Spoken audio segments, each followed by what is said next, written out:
తెలంగాణ ఉద్యమం ప్రజా ఉద్యమం, ఒక ఎంఆర్పిఎస్ ఉద్యమం ప్రజా ఉద్యమం, మిగతా ఏది ప్రజా ఉద్యమం కాదు. ఈవెన్ సమైక్యవాద ఉద్యమం కూడా ప్రజా ఉద్యమం కాదు, అది కృత్రిమంగా కొంత అది మ్యానుఫ్యాక్చరింగ్ కన్సెప్ట్.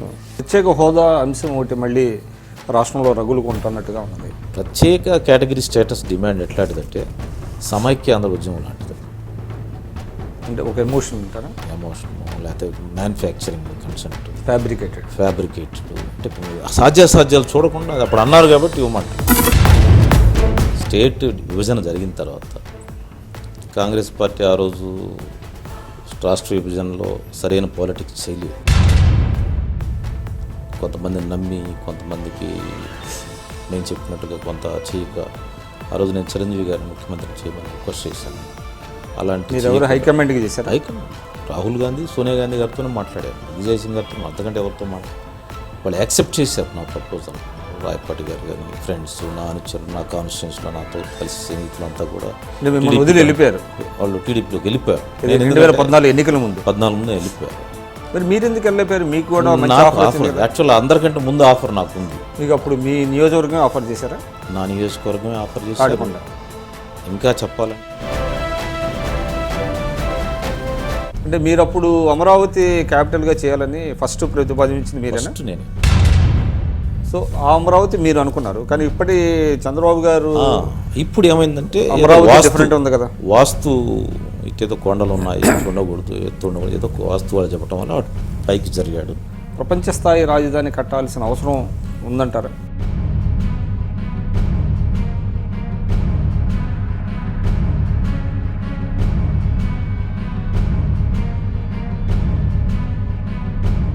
అమరావతి రాజధాని రాకముందు తెలుగుదేశం నేతలు చాలామంది ఇక్కడ ల్యాండ్స్ కొనేశారు, తర్వాత దాన్ని చేశారు అనేటువంటిది. అంటే మీరు కూడా అట్లాగే ఏమైనా ల్యాండ్స్ ఇక్కడ కొనుక్కున్నారా? ఎక్కడ ఎవరైనా నాకు సంబంధించిన అవినీతి ఆరోపణ అనేది ఎప్పుడు లేదు, అది జరగదు. నేను రాజకీయాల్లోకి వచ్చిందే అవినీతి రహితమైన జీవితాన్ని జీవించాలని వచ్చాను. మా ఫాదరు చెప్పులు కుట్టుకొని చదువుకొని టీచర్గా అయ్యాడు. 2019లో పోటీ చేస్తారా? ఈ కారణం దృష్ట్యానే అంటే రాజీ పడుతున్నారా? ఖచ్చితంగా రాజీ పడుతున్నారు. ముఖ్యంగా ఇటీవల చంద్రబాబు నాయుడు గారు కూడా కావాలని ఎవరు కోరుకుంటారు ఎస్సీలో పుట్టడం అనేటువంటి మాట ఆయన అన్నారనేటువంటిది ఒకటి వస్తుంది. ఆయన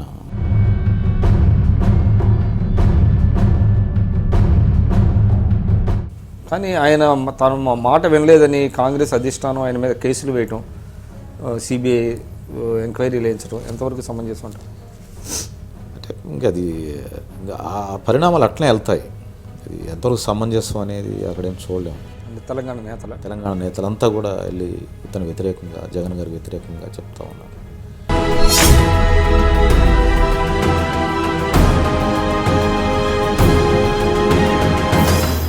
నమస్కారం వరప్రసాద్ గారు. నమస్కారం అండి. ఎలా ఉంది టీడీపీలో మీ కొత్త ఇన్నింగ్స్? ఇప్పుడే స్టార్ట్ అయింది, కొంత తెలుసుకుంటా ఉన్నాను, దాని సిస్టమ్స్ అర్థం చేసుకుంటా ఉన్నాను, కొంచెం లెర్నింగ్ తెలుసుకున్నాను, చాలా విషయాలు తెలుసుకున్నాను. In a process of learning. Your in a process of learning. Okay. అంటే మీరు అంటే ఆల్రెడీ యువర్ సీనియర్ పొలిటీషియన్, మీరు మంత్రిగా పనిచేశారు, కాంగ్రెస్ పార్టీలో చాలా కీలకమైనటువంటి భూమిక ప్లే చేశారు. మరి ఒక కొత్త పార్టీలో ఈ విధంగా లెర్నింగ్ దశలో ఉండటం అనేది మీకు ఇబ్బందిగా లేదా? అంటే కాంగ్రెస్ అది నేషనల్ పార్టీ, దాని సిస్టమ్స్, దాని విధానం, దాంట్లో ఉండే లేకపోతే స్వేచ్ఛ ఇవన్నీ వేరు. ఇక్కడ ప్రాంతీయ పార్టీ, దీని నాయకత్వం, దీనిలో ఉండే పరిస్థితులు, ఇక్కడుండే విధానాలు డిఫరెంట్గా ఉన్నాయి. దీనికి తగ్గట్టుగా మనం ఈ సిస్టమ్స్ తగ్గట్టుగా మనం కొన్ని విషయాలు తెలుసుకోవాలి. చిన్నప్పటి నుంచి కాస్త రాజకీయాల మీద ఇంట్రెస్ట్ ఉండటం వల్ల ఒక స్వేచ్ఛా జీవనం. ఇక్కడ ఉండే పరిస్థితులు, సిస్టమ్స్ వేరుగా ఉంటాయి. స్వేచ్ఛకి ఏం పెద్ద నాకేం ఇబ్బంది లేదు, నేను స్వేచ్ఛగానే ఉన్నా, కానీ సిస్టమ్స్ ఆర్ డిఫరెంట్ అనేది ఇక్కడ అర్థం చేసుకుంటే అడాప్టేషన్కి కొంత టైం పడుతుంది. అంటే ఇప్పుడు ఆల్రెడీ ఐ క్రాస్ 60%. ఓకే, ఇంకొంత టైం రిమైనింగ్ కొంత ఉన్నది ఇంకా ఉంది. డ్యూ ప్రాసెస్లో అది కూడా కంప్లీట్ అవుతుంది. But are you satisfied? అంటే ఇప్పుడున్న గివెన్ సిచ్యువేషన్లో స్టేట్ విభజన జరిగిన తర్వాత కాంగ్రెస్ పార్టీ ఆ రోజు రాష్ట్ర విభజనలో సరైన పాలిటిక్స్ చేయలేదు. కొంతమందిని నమ్మి కొంతమందికి మేము చెప్పినట్టుగా కొంత చేయక ఆ రోజు నేను చిరంజీవి గారిని ముఖ్యమంత్రిని చేయమని రిక్వెస్ట్ చేశాను. అలాంటి మీరు ఎవరు హైకమాండ్కి చేశారు? హైకమాండ్ రాహుల్ గాంధీ, సోనియా గాంధీ గారితోనే మాట్లాడాను, విజయ్ సింగ్ గారితో, అంతకంటే ఎవరితో మాట్లాడారు. వాళ్ళు యాక్సెప్ట్ చేశారు నా ప్రపోజల్. అంటే అదేమన్నా డిఫరెన్స్ కనిపించేది అంటారా అప్పుడు ఉన్న పరిస్థితుల్లో? డెఫినెట్గా చిరంజీవి గారు వచ్చుంటే కాంగ్రెస్ పార్టీకి లైఫ్ వచ్చేది. నేను అధికారం వస్తాను నేను చెప్పను, కానీ ఓ 10 మంది నాలాంటి వాళ్ళు గెలిచేవాడు. సీఎంగా ఉండుంటే, సీఎంగా చేసి ఉంటే ఆ 3 months ఆ 2 months సీఎంగా ఉండుంటే ఉండేది. ఆ పరిస్థితి మిస్ అయిపోయింది. మిస్ అయిన తర్వాత ఇప్పుడున్న పాలిటిక్స్లో ఏం చేయాలి, కొత్త రాష్ట్రం ఏర్పడితే ఏం చేయాలి? ఉన్న 2 పార్టీలు ఉన్నాయి, YCP, Congress party. YCP TDP party. టీడీపీలో నాకు సంబంధించిన వాళ్ళంతా టీడీపీలో ఉన్నారు. రాయపాటి గారు కానీ, ఫ్రెండ్స్, నా అనుచరులు, నా కాన్స్టిట్యూన్స్లో నాతో కలిసి స్నేహితులంతా కూడా వదిలి వెళ్ళిపోయారు. వాళ్ళు టీడీపీలోకి వెళ్ళిపోయారు. 2014 ఎన్నికల ముందు 14 ముందు వెళ్ళిపోయారు.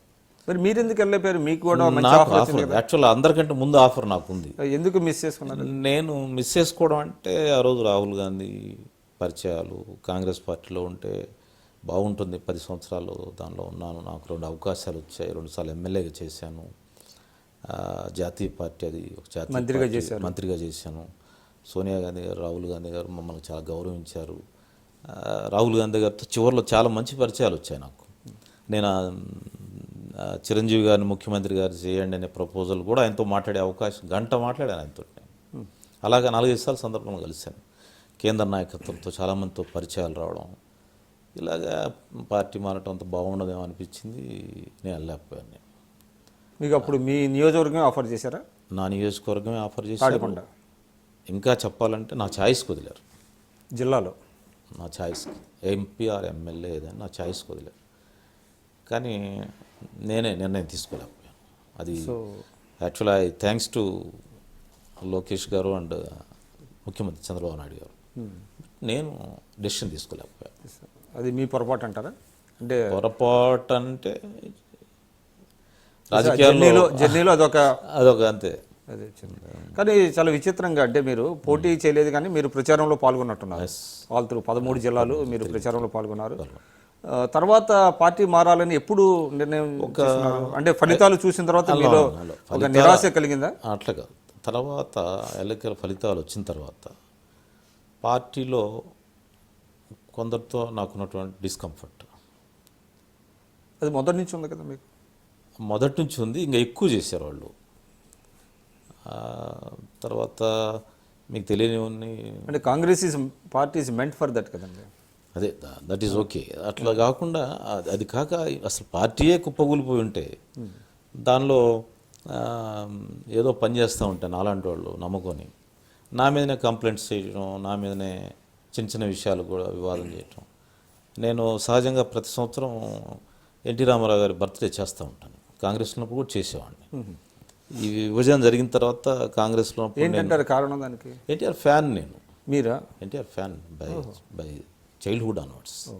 కాంగ్రెస్ మంత్రిగా, కాంగ్రెస్ ఎమ్మెల్యేగా చేసేవాడిని, ప్రతి సంవత్సరం చేసేవాడిని. అదే కొనసాగిస్తే అది పేపర్ న్యూస్ వస్తే ఆ పేపర్ న్యూస్ని కటింగ్గా కంప్లైంట్ చేశారు. అంటే అది యాక్చువల్లీ మరి ఒక రకంగా ఇబ్బందికరమే కదండి పార్టీకి.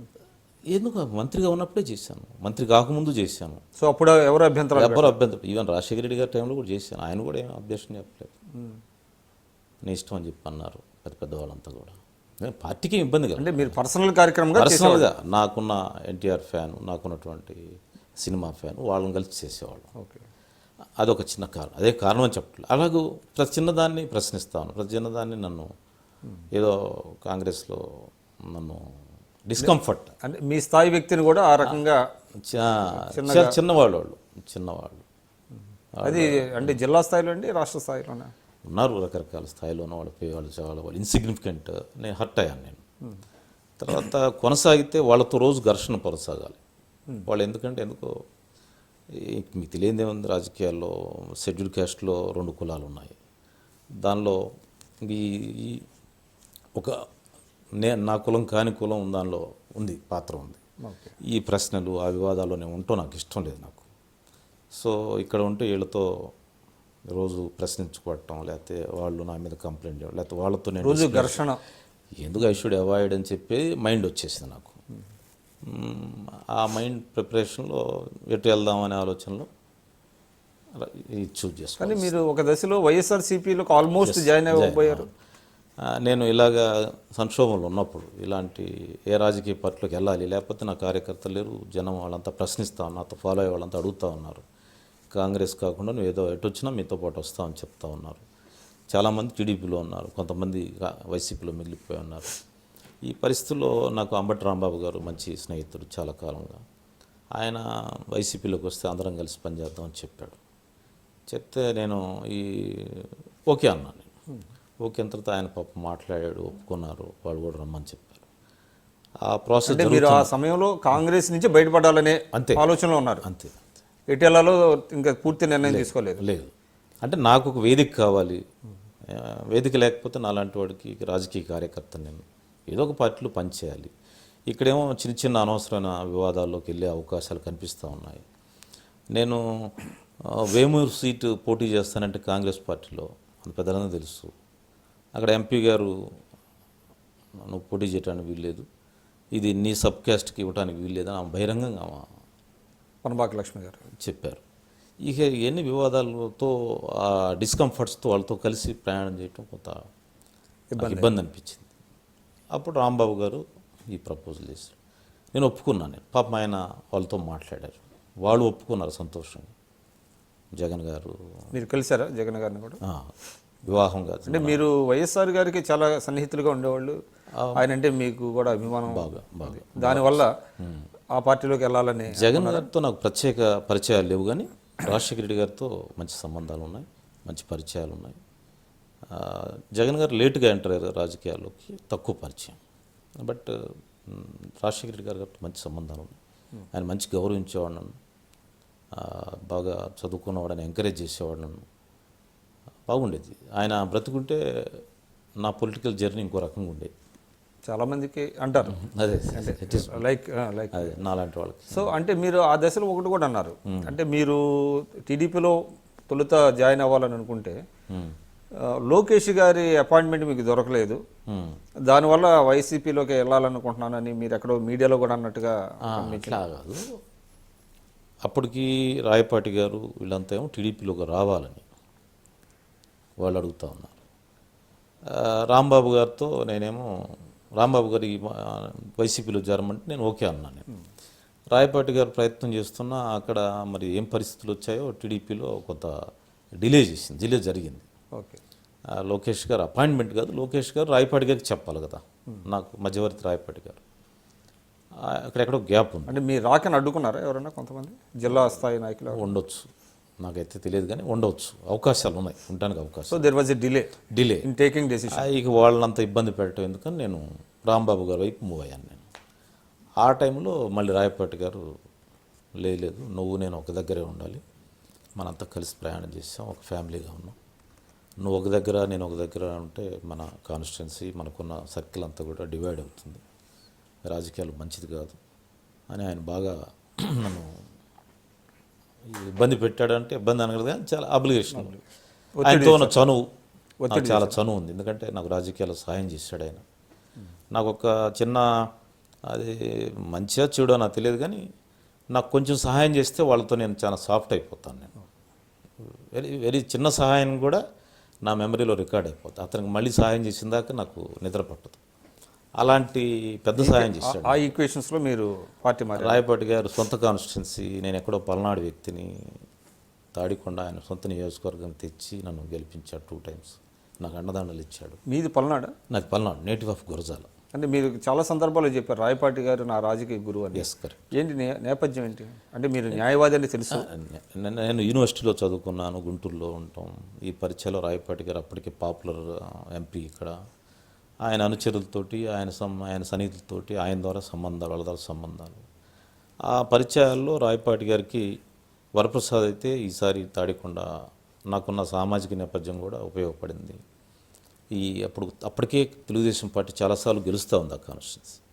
2004లో గెలవాలంటే వరప్రసాద్ అయితే బాగుంటుందని అక్కడ సర్వీస్ అనేవి వచ్చాయి. రాయపాటి గారు దాన్ని బాగా బలంగా పట్టుకున్నారు. At the same time Rajasekhara Reddy గారు, రామచంద్ర గారు కూడా నా పట్ల చాలా సానుకూలంగా ఉన్నారు. నేను అప్పటికే వాళ్ళతో పరిచయాల్లోకి వెళ్ళాను. నేను అన్ని ఫ్యాక్టర్స్ నాకు కలిసి వచ్చాయి. ఇట్లా 2004లో మీకు టికెట్ వచ్చింది. ఇప్పుడు ఎంత మెజార్టీతో గెలిచారు మీరు? అప్పుడు 16,000 చిల్లరతో గెలిచాను. ఓకే, అంటే అప్పుడు యాంటీ ఎస్టాబ్లిష్మెంట్ బాగా దోహదం చేస్తుంటారు. బాగా దోహదం చేసింది. సరే, అయితే రాయపాటి గారితో మీ అనుబంధం ఆ విధంగా కొనసాగుతూ వచ్చింది. అయితే విచిత్రం ఏంటంటే రాయపాటి గారి అనగానే ఆయన కాంగ్రెస్లో ఒక వర్గాన్ని ఆయన పోషిస్తారు. సో మీ నేపథ్యం చూస్తే మీరేమో ఒక బలహీన వర్గాల ప్రతినిధిగా, అన్యాయాలు అక్రమాలు జరిగితే ప్రశ్నించే ఒక గొంతు, ఇటువంటి ఇమేజ్ మీకుంది. మీ ఇద్దరికి ఎలా పుసికిందండి?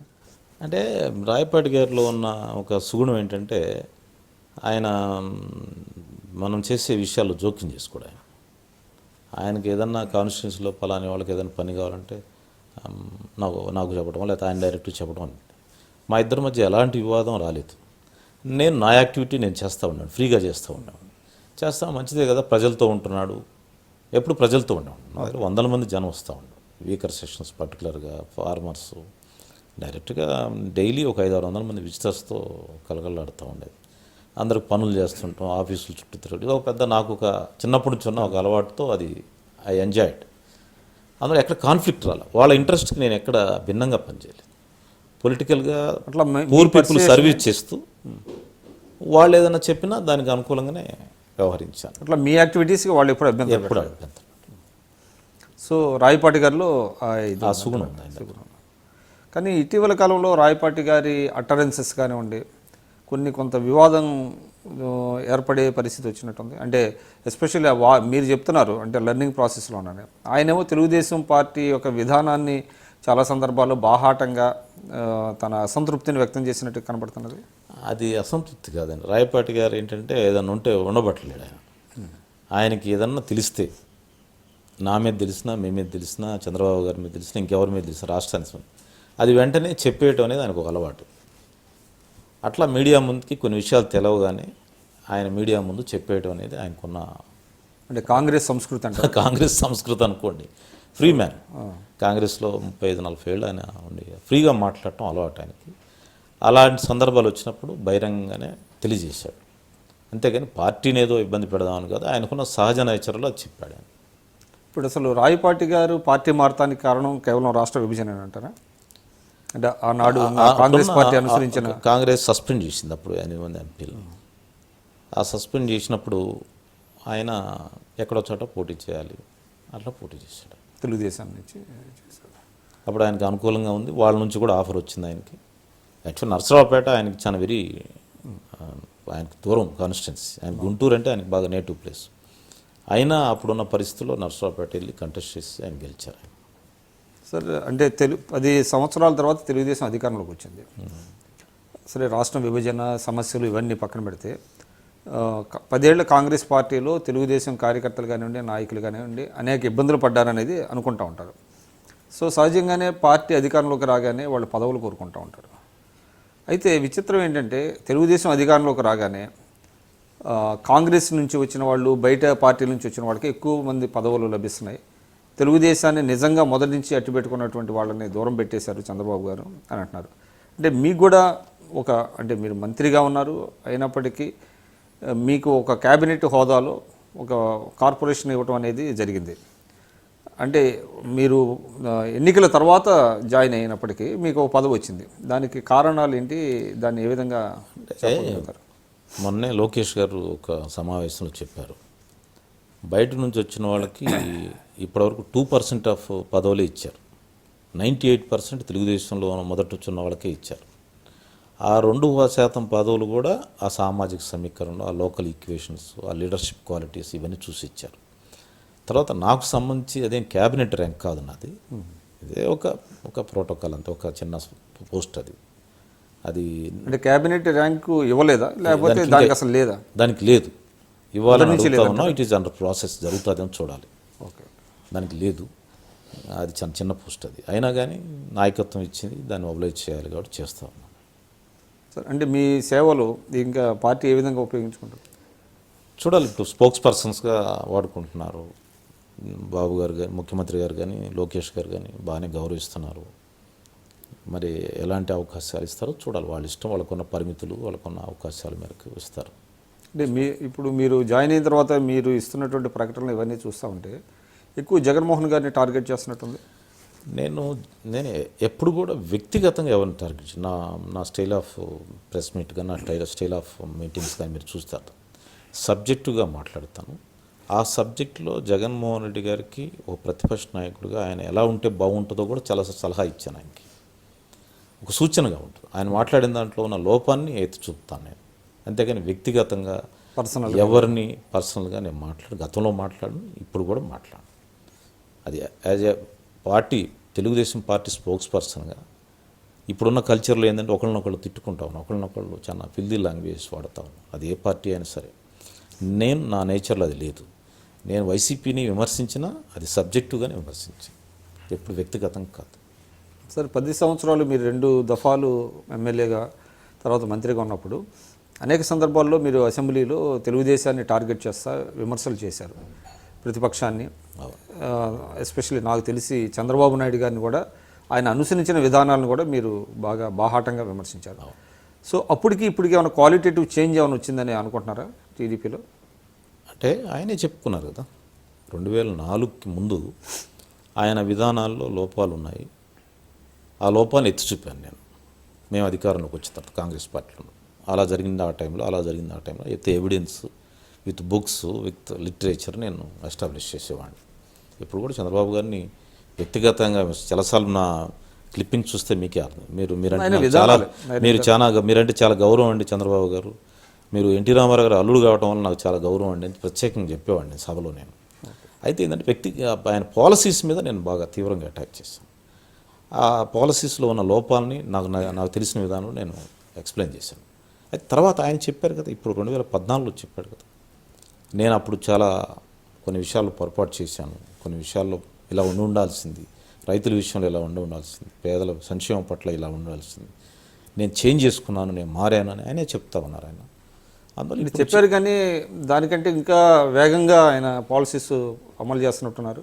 ఉదాహరణకి రాజధాని భూములు, అది 4 పంటలు పండే భూముల్ని భూ సమీకరణ, అదే పూలింగ్ ద్వారా తీసుకోవటం, ఇవన్నీ చూస్తే అంటే గతంలో ఆయన 10 సంవత్సరాలు ముఖ్యమంత్రిగా ఉన్నప్పటికంటే ఇప్పుడు ఇంకా ఎక్కువగా చేస్తున్నారనేటువంటి ఒక విమర్శ వినపడుతుంది. అంటే కొంచెం ఇంపార్షియల్గా చూస్తే, అంటే మీరనే విమర్శని నేను సద్విమర్శ తీసుకుంటూ, రాజధాని కొత్త రాష్ట్రం ఏర్పడిన తర్వాత, కొత్త ఆంధ్రప్రదేశ్ రాష్ట్రం ఏర్పడిన తర్వాత అసెంబ్లీలో ఆ బిల్లు మీద చర్చ జరిగింది. అంటే బిల్లు మీద ఓటింగ్ జరిగింది, అభిప్రాయాలు చెప్పారు. అంటే గొడవల వల్ల ఎవరు చర్చించలేదు, కానీ ఆ డిబేట్స్, మీడియా పాయింట్స్ దగ్గర, లేకపోతే అసెంబ్లీలో కూడా ఒక తీర్మానాలు జరిగాయి. నేను 14 తీర్మానాలు ఇచ్చాను.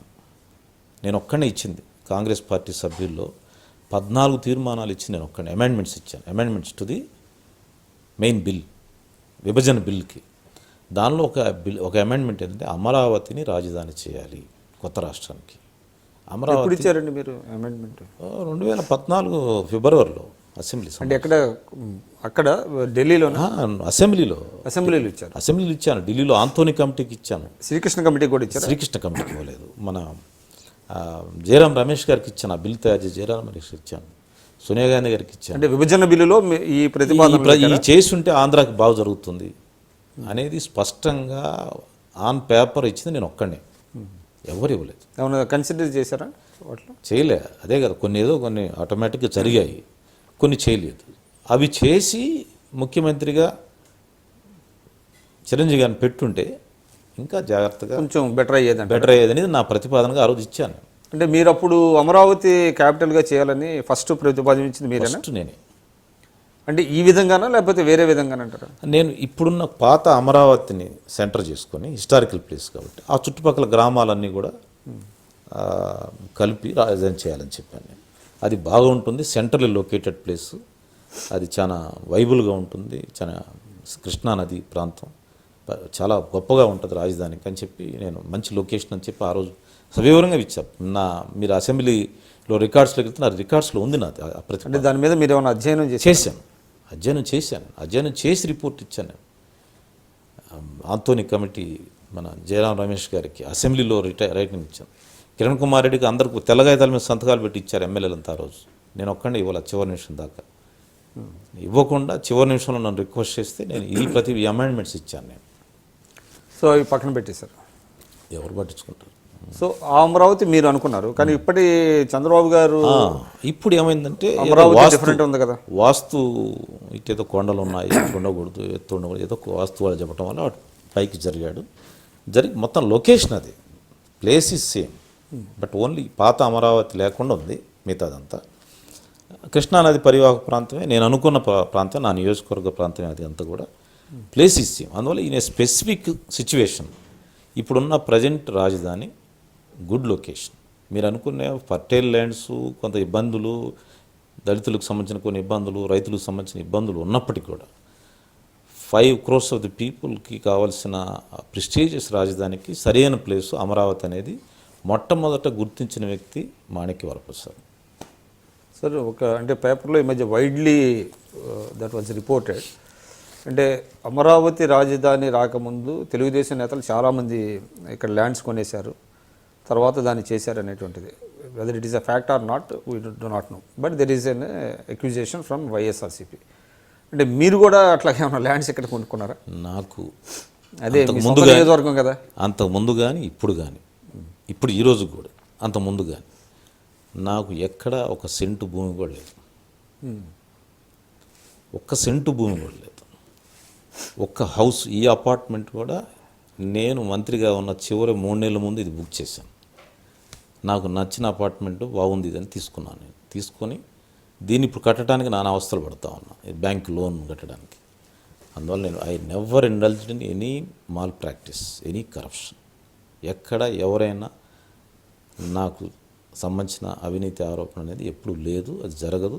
నేను రాజకీయాల్లోకి వచ్చిందే అవినీతి రహితమైన జీవితాన్ని జీవించాలని వచ్చాను.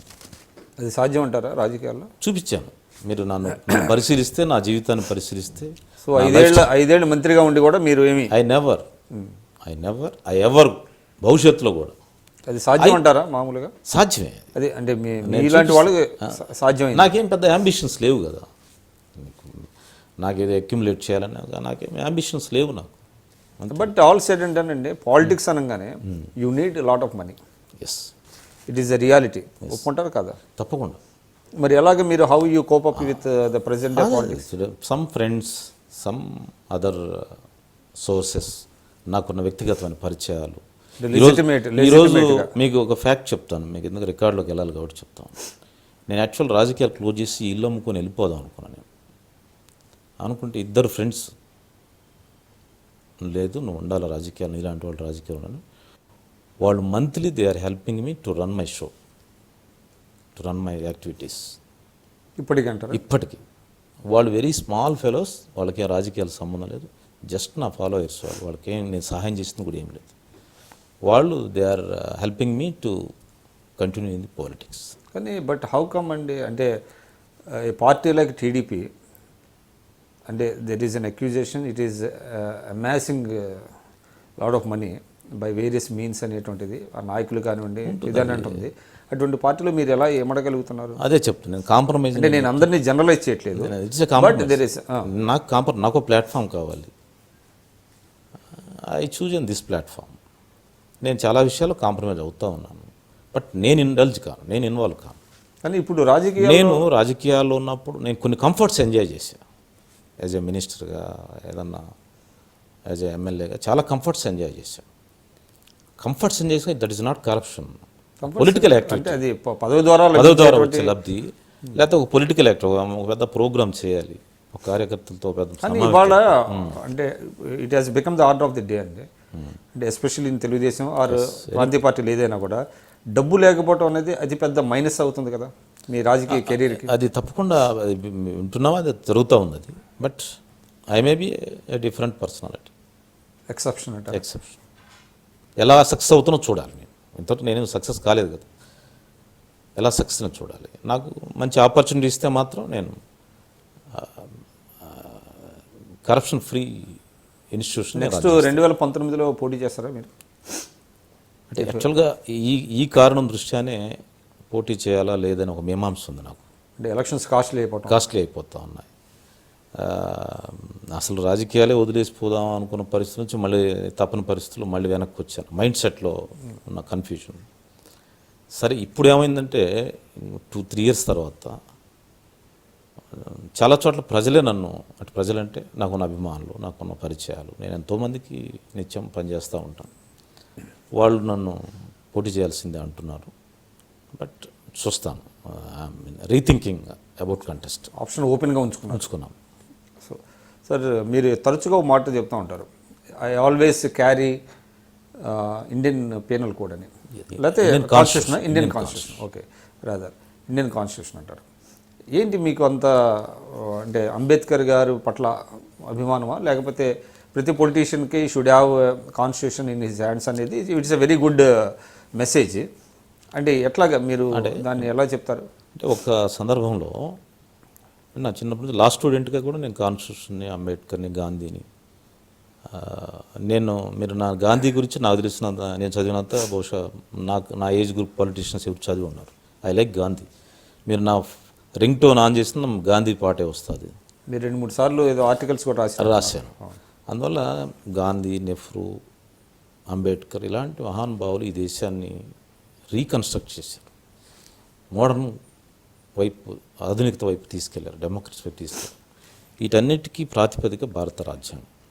భారత రాజ్యాంగ వ్యవస్థ, దానిలో ఉన్న రాజకీయ వ్యవస్థని, మన దానిలో ఉన్న లక్ష్యాలని, ఆశయాల్ని సాధిస్తే భారతదేశం గొప్ప దేశం అవుద్దని నమ్మే వాళ్ళలో నేను మొదటివాడిని.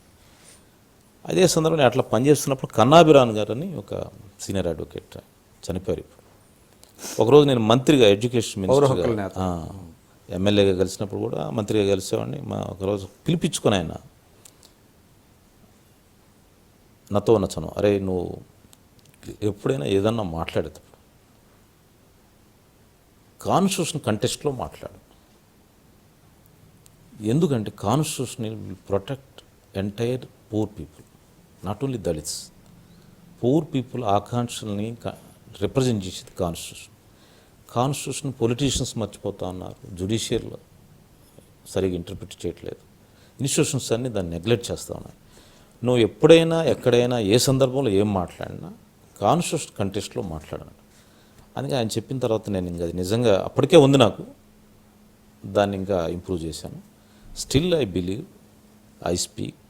I spoke in the contest of Indian constitution. కానీ సార్, అంటే మీరు చెప్తున్నారు ఇండియన్ కాన్స్టిట్యూషన్ని దాన్ని ఫాలో అవటం అనేది it's a very good practice.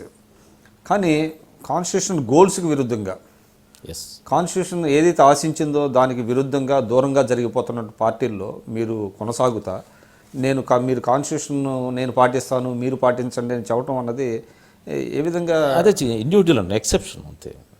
అందరినీ నేను ఒప్పించలేను, నేను అందరినీ డ్రమ్మని నేను చెప్పలేను నేను. But I will argue the case. ఎప్పటికైనా నా వైపే వస్తారని నా ఆలోచన. I will continue to argue. Even then నా చుట్టూ అలాంటి డిఫరెంట్ వాతావరణం ఉన్నా దానికి నేను విత్డ్రా చేసుకున్నది. సార్, అంటే మీరు కాన్స్టిట్యూషన్ పట్ల మీకు గాఢమైనటువంటి అనురక్తి కానివ్వండి, దాని యొక్క ఇది ఉన్నది. సో మన 70 సంవత్సరాలు, అంటే రీసెంట్గా మనం చూసాము 67 సంవత్సరాలు అయింది, కాన్స్టిట్యూషన్ నుంచి మనం దూరంగా జరుగుతున్నట్లుగా కనబడుతున్నది. అంటే కాన్స్టిట్యూషన్ ఫెయిల్ అయిందని మనం చెప్పలేము. కాన్స్టిట్యూషన్ సక్రమంగా అమలు చేయడం లేదనేటువంటిది కేంద్రం మీద కానివ్వండి, రాష్ట్ర ప్రభుత్వాల మీద కానీ ఉన్నది. కాన్స్టిట్యూషన్ని సక్రమంగా అమలు చేసే పరిస్థితి వస్తుందంటారా? వస్తుంది. ఇప్పుడు చేంజ్ కనిపిస్తూ ఉంది కదా కొన్ని చోట్ల. ఇప్పుడు ఆప్ లాంటి పార్టీలు వస్తూ ఉన్నాయి. పోయినసారి కూడా కాంగ్రెస్ మీద వ్యతిరేకత కూడా కాన్స్టిట్యూషన్ ఆఫ్ ఫెయిల్యూర్ వల్లనే కాంగ్రెస్కి ఆల్టర్నేటివ్గా మోడీ వచ్చాడు. అంటే మోడీ కాన్స్టిట్యూషన్ ఫాలో అయ్యాడా, ఇంప్లిమెంట్ అయ్యాడా అనే దాని గురించి నేను ఆర్గ్యూ చేయట్లేదు. ఎక్కడో చోట ప్రజల్లో వ్యతిరేకత వస్తుంది, దాన్ని ఆల్టర్నేటివ్స్ థింక్ చేస్తారు. ఇప్పుడు ఆపు గాలి అక్కడ చాలా చోట్ల కనిపిస్తూ ఉంది. చాలా చోట్ల వాయిస్ అన్న ఉంది, కనీసం ఇది ఉండాలి అని, ఇట్లా ఉండాలని అనుకో. కాబట్టి ఎప్పటికైనా solution of the people's problem lies in the constitution, available in the constitution. కానీ అంటే మీరు చెప్తున్నారు, అంటే కాంగ్రెస్ పార్టీ కాన్స్టిట్యూషన్ సరిగ్గా ఫాలో అవ్వటం వల్లనే మోడీ గారు వచ్చారంటున్నారు. హోప్ నేను, Congress is not fulfilling the constitutional dreams. So alternative maybe Modi అనుకున్నారు. కానీ మోడీ గారు వచ్చిన తర్వాత మరింత దీనిగా, అంటే కాన్స్టిట్యూషన్ ఏది చెప్పినా దాని విరుద్ధంగా ఐ అగ్రీ విత్ యూ చెప్తున్నావు. దీనికి కూడా వ్యతిరేకత వస్తుంది. ఇవన్నీ ఆప్షన్స్ ప్రజల్లో డెమోక్రసీ అంత తొందరగా రీచ్ అవ్వదు. It takes time. ఇప్పుడు ఆ విషయంలో మన రాష్ట్రంలో కూడా కాన్స్టిట్యూషన్కి విరుద్ధంగా కాన్స్టిట్యూషన్కి తూట్లు పొడుస్తున్న సందర్భాలు నన్ అదర్ దాన్ పవర్లో ఉన్నటువంటి తెలుగుదేశం చేస్తుంది అనేటువంటిది ఉన్నది. అంటే రీసెంట్గా మనం డిఫెక్షన్స్ చూస్తున్నట్లయితే ఐ అగ్రి. కానీ నేను చెప్తున్నా కదా, ఆప్షన్ నాకున్న బెటర్ ఆప్షన్ ఈ పార్టీ. అయితే ఈ పార్టీ నేను చెప్పినట్టుగా ఉండమంటే ఉండదు కదా. ఉన్నారు, అన్ని సిస్టమ్స్ అన్నీ ఉన్నాయి. సో కామన్గా ఉండే వాటి మీద కలిసి పనిచేయటం. నేనుండను, ఒక అన్కాన్స్టిట్యూషనల్ ఇష్యూలో నేనున్నాను, నా పాత్ర ఉండదు. అంటే నీ పాత్ర లేకుండా మేము ఎట్లా ఉంటాం, దూరంగా ఉంటాను. ఏం చేస్తాను మరి, నేను ఎట్లా ఒకట్లా సర్వైవ్ అవ్వాలి. నాకు ప్లాట్ఫామ్ ఉండాలి. అంటే రాజీ పడుతున్నారా? రాజీ పడుతున్నాను, ఖచ్చితంగా రాజీ పడుతున్నాను. రాజీ పడే ఈ అంటే కాంటెంపరీ పాలిటిక్స్లో మీరు కంటిన్యూ అవుతున్నారు. సో అది అంటే మీరు అది మీ ఆత్మకి కొంచెం విరుద్ధంగా జరుగుతున్నట్టు అట్లేం కాదు. అంటే ఆప్షన్ లేదు కదా. ఓకే, బెటర్ ఇంకా ఏమున్నాయి, ఉన్న వాటిలో బెటర్ అంతే. అంటే రాజకీయాల్లో కొనసాగుతానే ఆ రాజకీయ వ్యవస్థను ప్రక్షాళన చేయడానికి తప్పకుండా నా ప్రయత్నం మీకున్న పరిధిలో చేద్దామనేటువంటిది అంటారా? అంతే సార్. ఇప్పుడు మళ్ళీ కాన్స్టిట్యూషన్ దగ్గర వద్దాం. అంటే అంబేద్కర్ గారు ఆ రోజు అంటే కాన్స్టిట్యూంట్ అసెంబ్లీలో ఆయన ప్రజెంట్ చేసే ముందు చాలా ఒక మాట అన్నారు. అంటే ఒక బెస్ట్ కాన్స్టిట్యూషన్ మనం ప్రజెంట్ చేసుకుంటున్నాం ఈరోజు. ఈ కాన్స్టిట్యూషన్ కనుక సక్రమంగా అమలు కాకపోతే ఆ తప్పు కాన్స్టిట్యూషన్ కాదు, పాలకుల తప్పే అనేటువంటి మాట అన్నారు. కానీ ఇవాళ బీజేపీలో కానివ్వండి కొంతమంది ఈ కాన్స్టిట్యూషన్ని తిరిగి దాన్ని ఏమంటారు రివ్యూ చేయాలనేటువంటి వాదన ఎక్కువగా వస్తుంది. ఆ నీడ్ ఉందంటారా? అంటే వాళ్ళ ఆలోచనలు వేరు. వాళ్ళ ఆలోచన ఇప్పుడు కాన్స్టిట్యూషన్ రివ్యూ చేయాలని ఎన్డీఏ గవర్నమెంట్ వాజ్పేయి గారు ఉన్నప్పుడే ప్రయత్నం చేశారు. అది ప్రజలందరూ ఎదుర్కొన్నారు, అది వెనక్కి వెళ్ళిపోయారు. ఇప్పుడు కూడా అక్కడక్కడ కొంతమంది ఉన్నారు, దాన్ని ఏదో కాన్స్టిట్యూషన్ మారిస్తే ఏదో జరుగుద్దని వాళ్ళు ఉన్నారు. కాబట్టి వాళ్ళు ఫెయిల్ అవుతారు, తప్పకుండా ఫెయిల్ అవుతారు. కాన్స్టిట్యూషన్ ఎట్లా ప్రొటెక్ట్ చేసి ముందుకు తీసుకెళ్ళాలి, ఎట్లా వైబ్రెంట్గా దాన్ని దేశానికి ఉపయోగించాలి, అలాగట్టి సక్సెస్ అవుతాయి. కానీ దీన్ని రివర్స్ చేయాలనుకునే వాళ్ళు డెఫినెట్గా ఫెయిల్ అవుతారు. దీన్ని రివర్స్ చేయటం అంటే అది ఇట్ లీడ్స్ టు నియంతృత్వానికి పోతుంది. నియంతృత్వం ప్రజలేం ఊరుకోరు. భారతదేశం అంత వీళ్ళు అనుకున్నంత ఇదేం కాదు. మోడీయే కరెక్ట్ అయితే బీహార్లో ఎందుకు గెలవలేదు, మోడీయే కరెక్ట్ అయితే ఢిల్లీలో ఎందుకు గెలవలేదు? గెలిచిన సంవత్సరానికి అంత థంపింగ్ మెజారిటీ భారతదేశ హిస్టరీలో హయ్యెస్ట్ మెజారిటీ వచ్చిన మోడీ ఢిల్లీ లాంటి చోట మొత్తం పార్లమెంట్ గెలవలేకపోయాడు. బీహార్లో అన్ని పార్లమెంట్ సీట్లు గెలిచి అక్కడ గెలవలేదు. అంటే మోడీ గారి విధానాలు కరెక్ట్ కాదంటారా? నేననేది కాన్స్టిట్యూషన్ ఇంప్లిమెంటేషన్లో జాగ్రత్తలు తీసుకోకపోతే, దాన్ని గౌరవించకపోతే పాలకులు ఎప్పటికైనా దెబ్బతింటారు. దెబ్బతింటుంటే దీంట్లో ఎన్నికలు దెబ్బతింటామే. అంటే ప్రజల నుంచి గుణపాఠం నేర్చుకుంటారు. అది ఇందిరాగాంధీకే జరిగింది, అది ఎమర్జెన్సీలో. సరే, ఇప్పుడు ఒకటి చెప్పండి. అంటే రాష్ట్ర రాజకీయాలు, ఆంధ్రప్రదేశ్ రాజకీయాలు ఎస్పెషల్లీ అనేక సమస్యలతో సతమతమవుతుంది. ముఖ్యంగా ఇటీవల చంద్రబాబు నాయుడు గారు కూడా కొన్ని కామెంట్స్ చాలా వివాదంగా ఉన్నాయి. అంటే అంటే మీరు ఒక బీయింగ్ ఏ దళిత నాయకులు మీరు, ఆయన ఒక కామెంట్ చేశారనేది వచ్చింది. అంటే కావాలని ఎవరు కోరుకుంటారు ఎస్సీలో పుట్టడం అనేటువంటి మాట ఆయన అన్నారనేటువంటిది ఒకటి వస్తుంది. ఆయన అది ఎంతవరకు అది ఆయనే ఎక్స్ప్లెయిన్ చేసుకున్నాడు. దాన్ని ఏ కాంటెక్స్ట్లో అన్నారు? ఆయన ఏ కంటెక్స్ట్ అంటే అన్నది ఆయనే చెప్పుకున్నాడు. ఆయన భాషలో నేను చెప్తాను. ఇప్పుడు పేదరికంలో పుట్టాలని ఎవరు అనుకుంటారు? అందరు డబ్బున్న వాళ్ళని పుట్టాలనుకుంటారు. ఆ కంటెస్ట్లో ఎవరు దళితులుగా పుట్టాలనుకుంటారు? ఇలా అన్నాను నేను, నాకు వేరే ఉద్దేశం లేదని ఆయన చెప్పాడు. సో దాని సమస్య వివాదం లేదు. తర్వాత ఇంకోటి సార్, అంటే గతంలో మీరు ఉన్నప్పుడు కూడా అంటే తెలుగుదేశం ఎస్సీ వర్గీకరణ అంశాన్ని మనం తీసుకుంటే అసెంబ్లీలో ఒక రిజల్యూషన్ పాస్ చేశారు వర్గీకరణ కావాలని. కొద్ది రోజులు జీవో కూడా వచ్చింది, అంటే ఆర్డినెన్స్ తీసుకొచ్చారు. దానివల్ల కొంతమందికి ఫలితాలు దక్కినాయి. తర్వాత సబ్సిక్వెంట్గా దాన్ని కొట్టివేయడం జరిగింది సుప్రీంకోర్టులో. ఇక్కడ ఇటీవల మనం తెలంగాణ ప్రభుత్వాన్ని చూస్తే తెలంగాణ రాష్ట్రంలో కూడా ఈ వర్గీకరణ మీద ఈ మధ్య ఆల్ పార్టీ అందరినీ తీసుకొని వెళ్ళి కేంద్రానికి తీసుకెళ్తామని చెప్తున్నారు. కానీ ఇక్కడ అంటే చంద్రబాబు నాయుడు గారు ఎస్పెషల్లీ నేను పెద్ద మాదిగను అనేటువంటి మాట కూడా మాట్లాడారు ఆయన. కానీ ఇక్కడ ఈ వర్గీకరణ ఇష్యూని ఆయన పెద్దగా ముందుకు తీసుకెళ్ళటం లేదనేటువంటిది వినపడుతున్నది.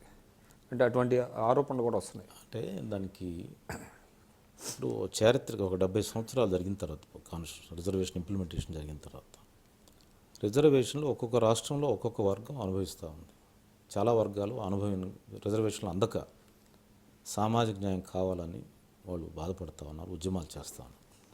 మన రాష్ట్రంలో 22 సంవత్సరాల నుంచి మాదిగ దండోరా ఉద్యమం, అందకృష్ణ మాదిగ గారు ఉద్యమం చేస్తూ ఉన్నారు. దాన్ని చంద్రబాబు నాయుడు గారు అంతకు ముందుగానే ఉంది కానీ ఈయన బలంగా తీసుకెళ్ళారు, ప్రజా ఉద్యమాన్ని నిర్మించారు. బహుశా ఆంధ్రప్రదేశ్ హిస్టరీలో, చరిత్రలో ఒక తెలంగాణ ఉద్యమం ప్రజా ఉద్యమం, ఒక ఎంఆర్పిఎస్ ఉద్యమం ప్రజా ఉద్యమం, మిగతా ఏది ప్రజా ఉద్యమం కాదు. ఈవెన్ సమైక్యవాద ఉద్యమం కూడా ప్రజా ఉద్యమం కాదు, అది కృత్రిమంగా కొంత అది మ్యానుఫ్యాక్చరింగ్ కన్సెంట్. ఇలాంటి ప్రజా ఉద్యమం ప్రజల ఆకాంక్షని గుర్తించాడు చంద్రబాబు నాయుడు గారు, గుర్తించి ఆయన చేశాడు, ఆయన ప్రయత్నం చేసి దాన్ని ముందుకు తీసుకెళ్తున్నాడు. కొంతకాలం తర్వాత కోర్టులో అది స్టక్ డౌన్ అయిపోయింది. 2004లో సుప్రీంకోర్టులో అది కొట్టేశారు. తర్వాత రాష్ట్ర విభజన జరిగింది 14లో. అంతకుముందు కూడా రాజశేఖర రెడ్డి గారు అఖిలపక్ష కమిటీని తీసుకెళ్ళి ఇది కావాలని చెప్పాడు ఆయన. తర్వాత ఆల్ పార్టీ డెలిగేషన్ తీసుకెళ్ళాడు ఆయన. రిజల్యూషన్, అసెంబ్లీ రిజల్యూషన్ పాస్ అంటే 3-4 సార్లు అసెంబ్లీలో ఏకగ్రీవ తీర్మానం జరిగింది. అంటే కొత్త రాష్ట్రంలో చేయలేదు కదా. కొత్త రాష్ట్రం వచ్చాక ఇదే చెప్పబోతాను. కొత్త రాష్ట్రం వచ్చాక మాలల కంటే మాదిగలు ఒక 2 లక్షలు తక్కువ ఉన్నారనేది రాజకీయ లెక్కలు చెప్తా ఉన్నాయి. జీవో నెంబర్ 25 అని చెప్పి ఒక జీవో రాష్ట్ర ప్రభుత్వం ఇచ్చింది. ఆ జీవోలో ఏమనుందంటే మాలలు ఎక్కువ ఉన్నారనేది.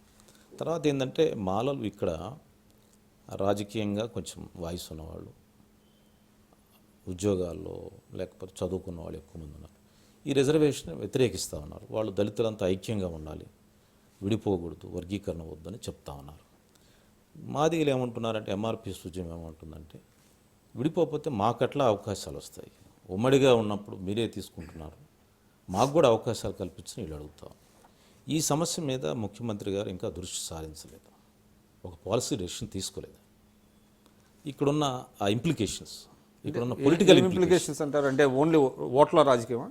పొలిటికల్ ఇంప్లికేషన్స్, ఓట్ల రాజకీయం అనుకోండి, లేకపోతే వాయిస్ ఎంతవరకు సమంజసం అంటారు? అంటే 2% ఓట్లు ఎక్కువ మంది ఉన్నారు కాబట్టి అంతకుముందు సమర్థించినటువంటి అంశంలో ఇప్పుడు వెనకడుగు ఎంతవరకు ఆయన ఇప్పుడున్న కొత్త రాష్ట్రంలో అభివృద్ధిలో ముందుకెళ్ళాలి, రాజధాని లేదు, ఈ సమస్యలు పెట్టుకుంటే కొత్త రాజకీయ సమస్యలు వస్తాయని నాకు కానీ ఆలోచనలు ఉండవచ్చు.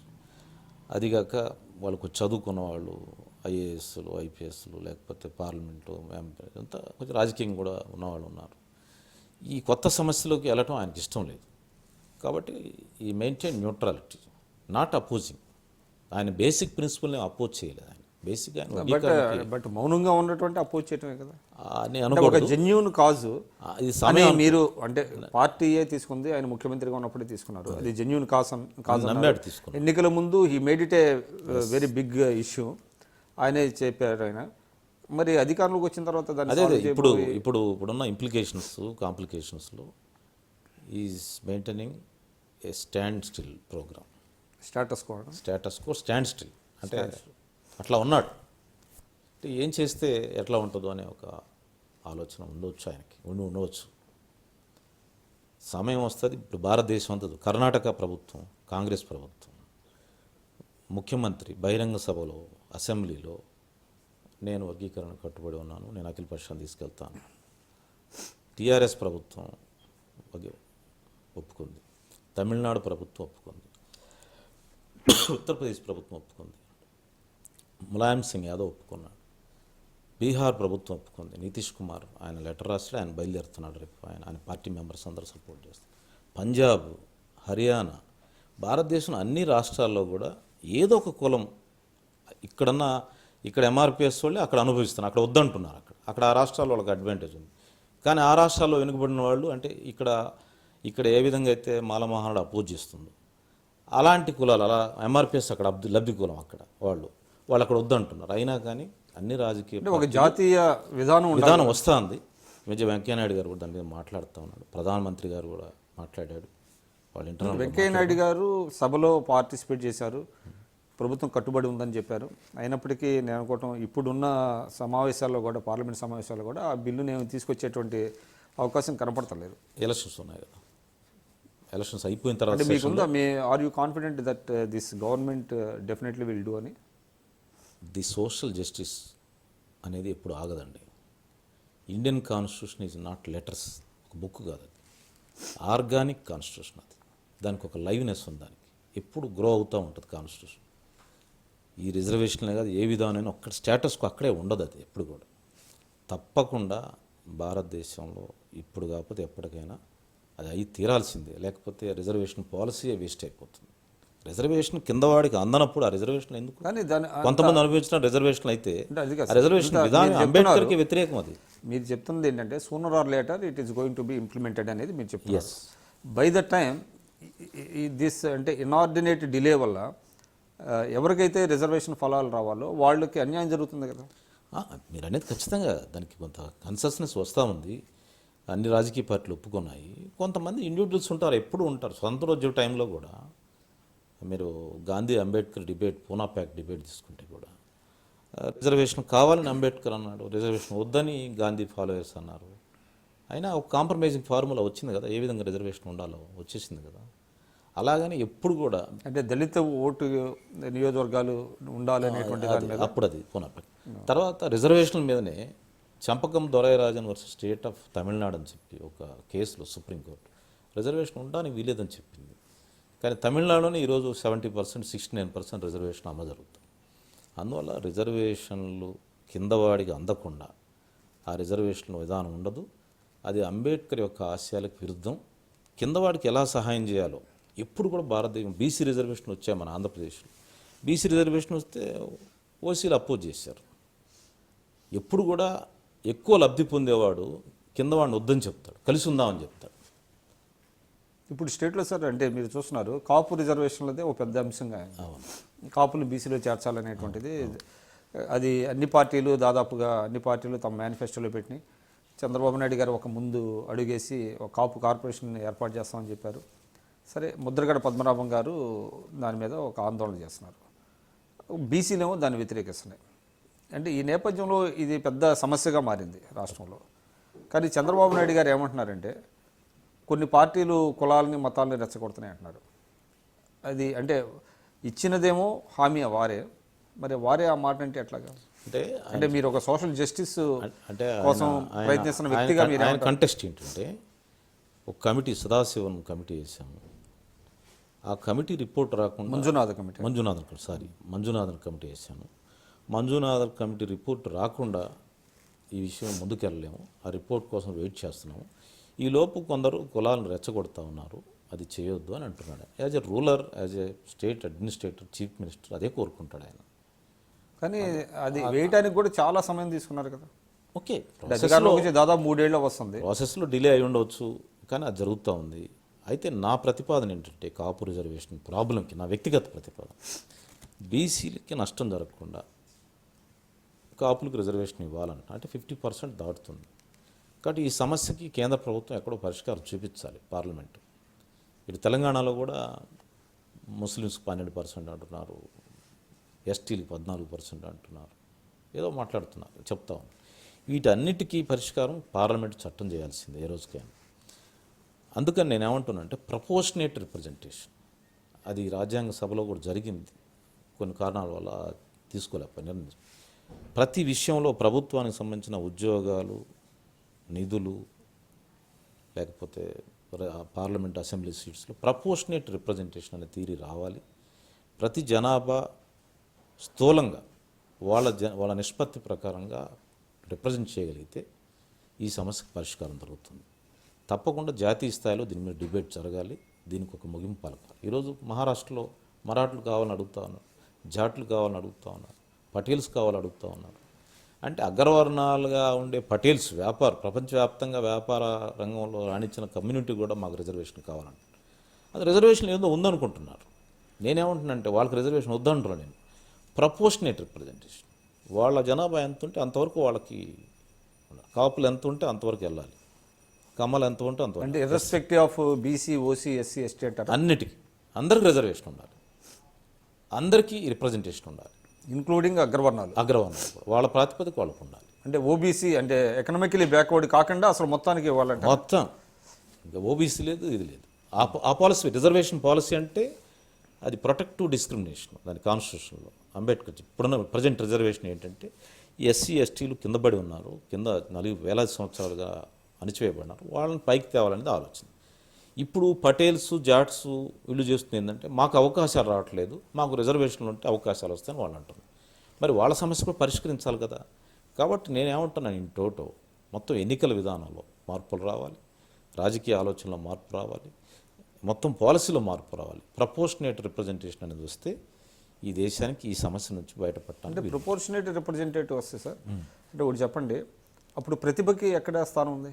అందరూ ఉంటారు కదా. ఇప్పుడున్న రిజర్వేషన్ ఉంటుంది, ఇప్పుడు కూడా ఉంటుంది, దానిలోనే ఆ మెరిట్ వస్తుంది కదా. అంటే మీరు చెప్పేది 50%లో ప్రపోర్షనేట్ రిప్రజెంటేటివ్ మొత్తం 100% నేను అనేది నో 50, 100% తీసుకొని 100%లో ఏ సెక్షన్కి ఆ సెక్షన్ వచ్చేస్తారు. అంటే మెరిట్కి అవసరం లేదంటారా? ఆ మెరిట్ వస్తాడు కదా, ఆ సెక్షన్లో మెరిట్ వస్తాడు. ఇప్పుడు ఎస్సీలు ఉన్నారండి, ఎస్సీలో మెరిటే వస్తాడు కదా, డిమెరిట్ రాలేడు కదా. అంటే ఇప్పుడు proportionate representation even political parties కూడా రావాలనేది ఒక అంతే ఉన్నది. అంటే ఇప్పుడు అభ్యర్థుల్ని తర్వాత గెలిపించుకునేటువంటి విధానంలో అంటే ఓటింగ్ ఎవరికైతే వస్తుందో ఆ ప్రపోర్షనేట్గా అభ్యర్థులను నిలబెట్టాలనేటువంటిది కూడా ఉంది. కానీ ఇటువంటి ఇవి మన భారతదేశంలో సాధ్యం అంటారా?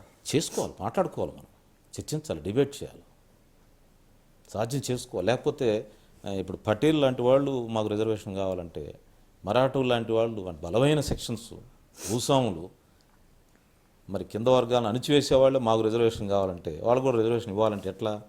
వాళ్ళు ఏమనుకుంటున్నారంటే మాకు రిజర్వేషన్లు వస్తే మాకు జబ్బులు జీతాలు ఉద్యోగాలు వస్తాయి అనుకుంటున్నారు. ఆ కాన్సెప్ట్ని మొత్తాన్ని డిబేట్ చేయాల్సిన అవసరం. అంటే లేకపోతే జాట్స్ రిజర్వేషన్ కావాలంటున్నారు. జాట్స్ ల్యాండ్ లార్డ్ కమ్యూనిటీ హర్యానాలో అడుగుతున్నారు, ఇక్కడ వేరే చోట అడగటం. హర్యానా లాంటి ఫర్టైల్ స్టేట్లో అడుగుతూ ఉన్నారు జాట్స్, యూపీలో అడుగుతూ ఉన్నారు జాట్స్. ఇంకా పటేల్స్ అంటే మన దేశంలో బాగా అభివృద్ధి చెందిన కమ్యూనిటీ పటేల్స్, వాళ్ళు అడుగుతున్నారు. ఇంతమంది ఆలోచన ఏంటంటే మాకు ఈ కొత్త నూతన ఆర్థిక విధానాల్లో అవకాశాలు తగ్గిపోతూ ఉన్నాయి. రేపు ఆటోమేషన్ వస్తూ ఉంది, ఆటోమేషన్ వస్తే ఉద్యోగాలు తగ్గిపోతాయి. ఈ ఉద్యోగాలు తగ్గిపోయిన దశలో ఏమనిపిస్తుంది, రిజర్వేషన్లు వస్తే మాకు ఉద్యోగాలు వచ్చి ఉండే అనే ఒక బాధ ప్రతి వాళ్ళలో ఉంది, ప్రతి కమ్యూనిటీలో. ప్రైవేట్ రంగంలో కూడా రిజర్వేషన్లు అమలు చేసే విధానం రావాలంటారు. రావాలి. ప్రైవేట్ రంగం కూడా భారతీయుల సొత్తు, అది వాళ్ళేమో ఒక సొంత వ్యక్తిగతమైన ఆస్తిగా, అదే మన భారతదేశం. కానీ ఎందుకు అంటే ఇటీవల కాలంలో మీరు వెరీ పర్టినెంట్ పాయింట్ రైజ్ చేశారండి. అంటే అనేక సంస్థలకి ఉచితంగా ల్యాండ్స్ ఇస్తున్నారు, రాయితీలు ఇస్తున్నారు, అన్నీ కల్పిస్తున్నారు. కానీ వాళ్ళు పెట్టేటువంటి పరిశ్రమల్లో రిజర్వేషన్లు మాత్రం పాటించడం లేదు. దాని గురించి పాలకులు ఏమాత్రం పట్టించుకోవటం లేదనేటువంటిది ఉన్నది. భయం ఏంటంటే దాంట్లో కూడా ఇండస్ట్రీస్ రావేమో, ఆ ఇంపోజిషన్ చేస్తే ఇండస్ట్రీస్ రాదేమో అనుకుంటాం. మహారాష్ట్ర ఇది బెస్ట్ ఎగ్జాంపుల్. మహారాష్ట్రలో ఉంది ప్రైవేట్ రంగం రిజర్వేషన్, కొన్ని సెక్షన్స్లో కొన్ని ఇండస్ట్రీస్లో ఉంది. ఇంకా ఫుల్ ఫ్లెడ్జ్గా ఇంప్లిమెంట్ కావట్లేదు. దాని మీద జాతీయ స్థాయిలో డిబేట్ జరగాలి, అన్ని పార్టీలకు ఒక అంగీకారం, కన్సెన్సస్ రావాలి. అదే చెప్తా ఉంటే రాజకీయాలు ఎలా ఉందంటే, ఎన్నికల రాజకీయాల్లో ఎప్పటికప్పుడే సమస్యను నెట్టేసుకుంటూ వెళ్తా ఉన్నాం, పరిష్కారం చూపించడం ఏదో రకంగా అవాయిడ్ చేసుకుంటా ఆ సమయం దాటించుకుంటూ వెళ్తా ఉన్నాం. ఎన్నికలు రాగానే ఎన్నికల గోదాలో గందరగోళం అయిపోతా ఉన్నాం. అందులో చంద్రబాబు నాయుడు గారు కూడా ఉన్నారంటారా? అన్ని రాజకీయ పార్టీలకు ఉన్న సమస్య, అన్ని రాజకీయ పార్టీలకు ఉన్న సమస్య ఒకళ్ళుగా ఈ పరుగు పందెం, ఎన్నికల పరుగు పందెం అయిపోయింది. ఎట్లా గెలవాలి నెక్స్ట్, ఈ సమస్యను ఏదో విధంగా దాటవేసుకుంటూ వెళ్దాం, లేకపోతే తీర్చుకొని వెళ్దాం, అవకాశం ఉంటే చేయటం, లేకపోతే దాటవేయటం. అందువల్ల ఇలాంటి జాతీయ సమస్యల్ని, జాతీయ స్థాయిలో ప్రజల్ని ప్రభావితం చేస్తున్న సమస్యలు, జాతీయ స్థాయిలో యువకుల భవిష్యత్తు మీద ఆధారపడిన సమస్యని అన్ని రాజకీయ పార్టీలు బాధ్యతాయుతంగా కూర్చొని, మన రాజ్యాంగంలో దీనికి సంబంధించిన డిబేట్ జరిగింది. అంబేద్కర్ గారు పెద్దలందరూ దాన్ని చర్చించి ఉన్నారు. దాన్ని డిబేట్ చేసి ఒక సొల్యూషన్, వాళ్ళు చెప్పింది చేయాలని లేదు, ఇప్పుడు కొత్తగా ఎట్లా చేస్తే బాగుంటుందో ఒక సొల్యూషన్ ఆలోచిస్తే ఈ సమస్యకు పరిష్కారం. అందువల్ల ప్రపోర్షనేట్ రిప్రజెంటేషన్ వల్ల ఇంకా రిజర్వేషన్లు ఉండవు. ఒక 50% ఉండదు, 60% ఉండదు, మొత్తం 100% రిజర్వేషన్లే. 100%కి 100% ప్రజల కాంపిటేటర్స్. అంటే దానివల్ల బలహీన వర్గాలకి అన్యాయం జరగదంట, నష్టం జరగదు. వాళ్ళ పాపులేషన్ వాళ్ళకి వస్తుంది కదా, వాళ్ళకున్న జనాభా బట్టి వాళ్ళు వస్తారు. ఇప్పుడు నేను అనేది ఏంటంటే, ఇంకా ఒక మాట చెప్పాలి, ఇప్పుడు ప్రపోర్షనేట్ రిప్రజెంటేషన్ లేకపోవటం వల్ల 50% లోపే ఉంచడం వల్ల మిగతా 50%లో వాళ్ళు ఎక్కువ అనిపిస్తున్నారు. ఒక రకంగా చెప్పాలంటే ఈ పటేల్స్ కానీ జాట్స్ కానీ ఓసీస్ ఎక్కువ అనిపిస్తున్న వాళ్ళకి అర్థం కావట్లేదు. అది యాక్చువల్గా బీసీలు ఎస్సీలు జనాభా 70% ఉంటే వాళ్ళు 50% పూజించబడ్డారు. నేను ఈ యొక్క మైండ్ బ్లాక్ని మనం ఎడ్యుకేట్ చేసి ప్రజలందరినీ దీనికి శాశ్వత పరిష్కారం చూపించాల్సిన బాధ్యత అన్ని రాజకీయ పార్టీల మీద ఉంది. ఎక్కడొచ్చి డిబేట్ స్టార్ట్ అవ్వాలి. సార్ మాణిక్ ప్రసాద్ గారు, మీరు అంటే వైఎస్ఆర్ గారితో చాలా సన్నిహితులుగా ఉన్నారు, ఇప్పుడు చంద్రబాబు గారితో కలిసి వర్క్ చేస్తున్నారు. ఇద్దరికి సారూప్యత ఉందా, లేకపోతే భిన్నమైన ధృవాలు లాంటి వాళ్ళు ఇద్దరు? అంటే వాళ్ళని ఎలా డిస్టింగ్విష్ చేస్తారు? ఎవరికి ఉండే యూనిక్ క్యారెక్టర్స్ వాళ్ళకు ఉన్నాయి. రాజశేఖర రెడ్డి గారు ఏదైనా జోయల్గా అసలు సరదాగా ముందుకెళ్తాడు. చంద్రబాబు గారు కొంచెం కష్టపడి దాన్ని ఇన్వెస్టిగేట్ చేసి దాని గురించి సమాచారం చాలా స్టడీ చేసి ఆఫీసులతో బాగా రివ్యూ చేసి ఎక్కువ తన మీద ఎక్కువ భారం పెట్టుకుంటాడు. అందువల్ల ఎవరికుండే పర్సనల్ కన్సర్న్ వాళ్ళకుంది. స్టేట్లో వాళ్ళకున్న ఇమేజ్ వాళ్ళు చేసుకోవాలి, నేను బాగా చేయాలని ఒక కాంపిటేటివ్నెస్ కూడా ఇద్దరి మధ్య ఉంది. బట్ రాజశేఖర రెడ్డి గారి కష్టం కంటే చంద్రబాబు గారి కష్టం ఒక 10 డిగ్రీలు ఎక్కువ అని చెప్పుకోవచ్చు. ప్రతి సమస్య మీద తీవ్రంగా ఆలోచిస్తాడు. రాజశేఖర గారు అంత కొన్ని ప్రైమరీగా చూసుకొని ముందుకెళ్తూ ఉంటాడు. అంటే ఆయనకి ఒక కేవీపీ గారు లాంటి క్వశ్చన్ ఉపయోగపడింది అంటారా? కావచ్చు. ఆయన కూడా very brilliant fellow Rajasekhara Reddy. ఊరికనే కనిపెట్టే దొంగ మాటలు చెప్తే నమ్మే మనిషి కాదు ఆయన. ఆయనకి తెలుసు, ఆయన ఎక్స్పీరియన్స్. ఆయన కూడా స్టడీ చేసేవాడు, స్టడీ చేస్తాడు బాగా. మంచి రైటింగ్ ఏదన్నా రాయాలంటే చక్కగా నీట్గా రాస్తాడు ఆయన. ఎక్స్ప్లెయిన్ చేస్తాడు ఆఫీసులో కూడా. అదేం కాదు కానీ స్టైల్ అదొక. బాబు గారికి ఏంటంటే ప్రతిదీ క్షుణ్ణంగా ప్రతి పిన్ పాయింట్గా తెలుసుకోవాలి. అభివృద్ధి మోడల్ గురించి ఏం చెప్తారు? ఆయన అభివృద్ధి మోడల్కి ఈయన అభివృద్ధి మోడల్కి అంటే రాజశేఖర రెడ్డి గారి అభివృద్ధి మోడల్లో సంక్షేమ పాలు కాస్త ఎక్కువగా ఉంది. ఈయన దాంట్లో చంద్రబాబు గారు ఒక మోడర్న్ టెక్నాలజీ, మోడర్నిటీ ఉండాలి, ప్రపంచాన్ని అందుకోవాలి మన రాష్ట్రం అనేది ఈయన తపన. అందువల్ల ఎవరిని తక్కువ అంచనా వేయలేదు దీంట్లో. ఎవరికి ఉండే స్టైల్ వాళ్ళకుంది. సరే, ఆయన దురదృష్టకర పరిస్థితిలో చనిపోయిన దశలో జగన్ గారిని సీఎం చేయాలనేటువంటిది ఒక ప్రతిపాదన ముందుకు వచ్చింది. ఆ రోజు సంతకాలు పెట్టిన శాసనసభలో మీరు కూడా ఉన్నట్టున్నారు. అందరం పెట్టాం. అందరం. కానీ ఎక్కడ ఆగిపోయింది అది? ఏ దశలో? అంటే హైకమాండ్ ఇంత ఎర్లీగా చిన్నవాడు, అప్పుడే పార్లమెంట్ మెంబర్ ఆయన కూడా, అంతకుముందు రాజకీయాలు లేడు ఆయన. మన దృక్కోణమే ఎమోషనల్ దృక్కోణం. రాష్ట్రంలో ఉన్న ఎమ్మెల్యేస్ ప్రజల దృక్కోణం ఏంటంటే ఎమోషనల్గా రాజశేఖర గారు చనిపోయాడు, ఒక దురదృష్టకర పరిస్థితి. అప్పుడే ఎన్నికలై 3 నెలలు అయింది. సీఎం చేయాలని అని ఈ ప్రజల ఆలోచన. హైకమాండ్ ఆలోచన ఏంటంటే ఇతను కొత్తగా వచ్చాడు. ప్రజల ఆలోచన అంటారా అప్పుడు కాంగ్రెస్ నేతల ఆలోచన? కాంగ్రెస్ స్టేట్ ఎమోషన్ కూడా అలానే ఉందాం. కాంగ్రెస్ హైకమాండ్ కొంచెం ఆలోచిద్దాం, అతను కొంచెం ట్రైన్ చేద్దాం, సెంట్రల్లో మినిస్టర్ ఇద్దాం, కొంత పాలిటిక్స్ కాంగ్రెస్ కల్చర్ లేదా కాంగ్రెస్ సిస్టమ్స్ అర్థం చేసుకున్న తర్వాత ప్రాపర్గా ఎంకరేజ్ చేద్దాం అనుకున్నాను. ఇక్కడ మిస్ మ్యాచ్ అయింది. సో అది అంటే ఆయన కొనసాగి ఉంటే బాగుండేది అంటారా కాంగ్రెస్లో? జగన్ గారు కొనసాగి ఉంటే ఆయన లైఫ్ బాగుండేది.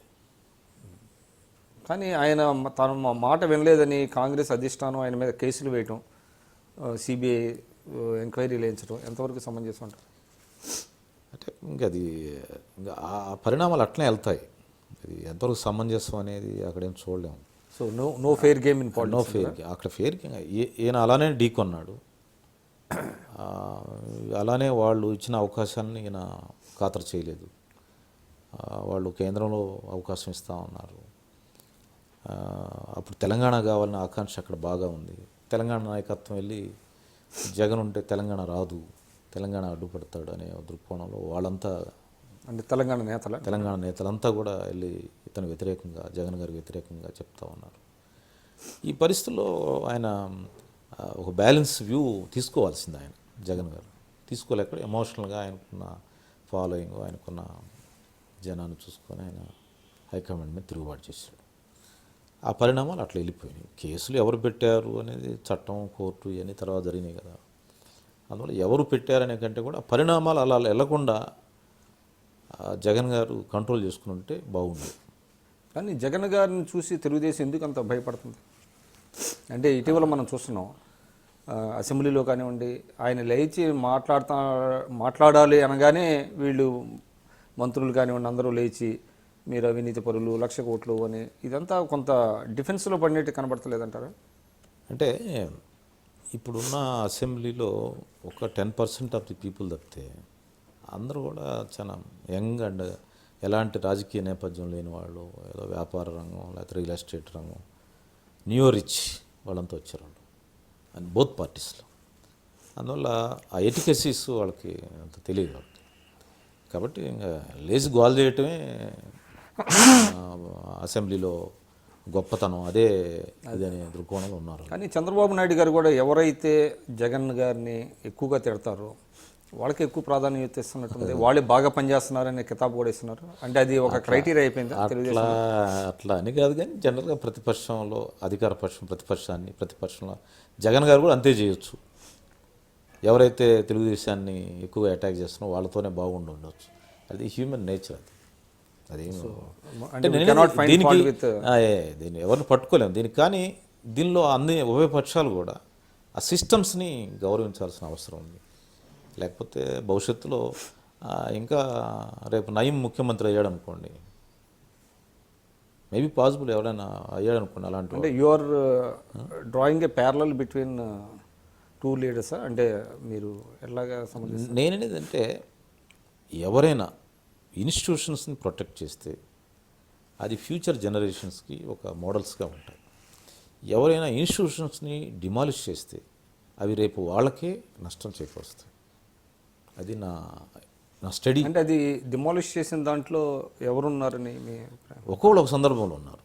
ఎవరిని చెప్తాము?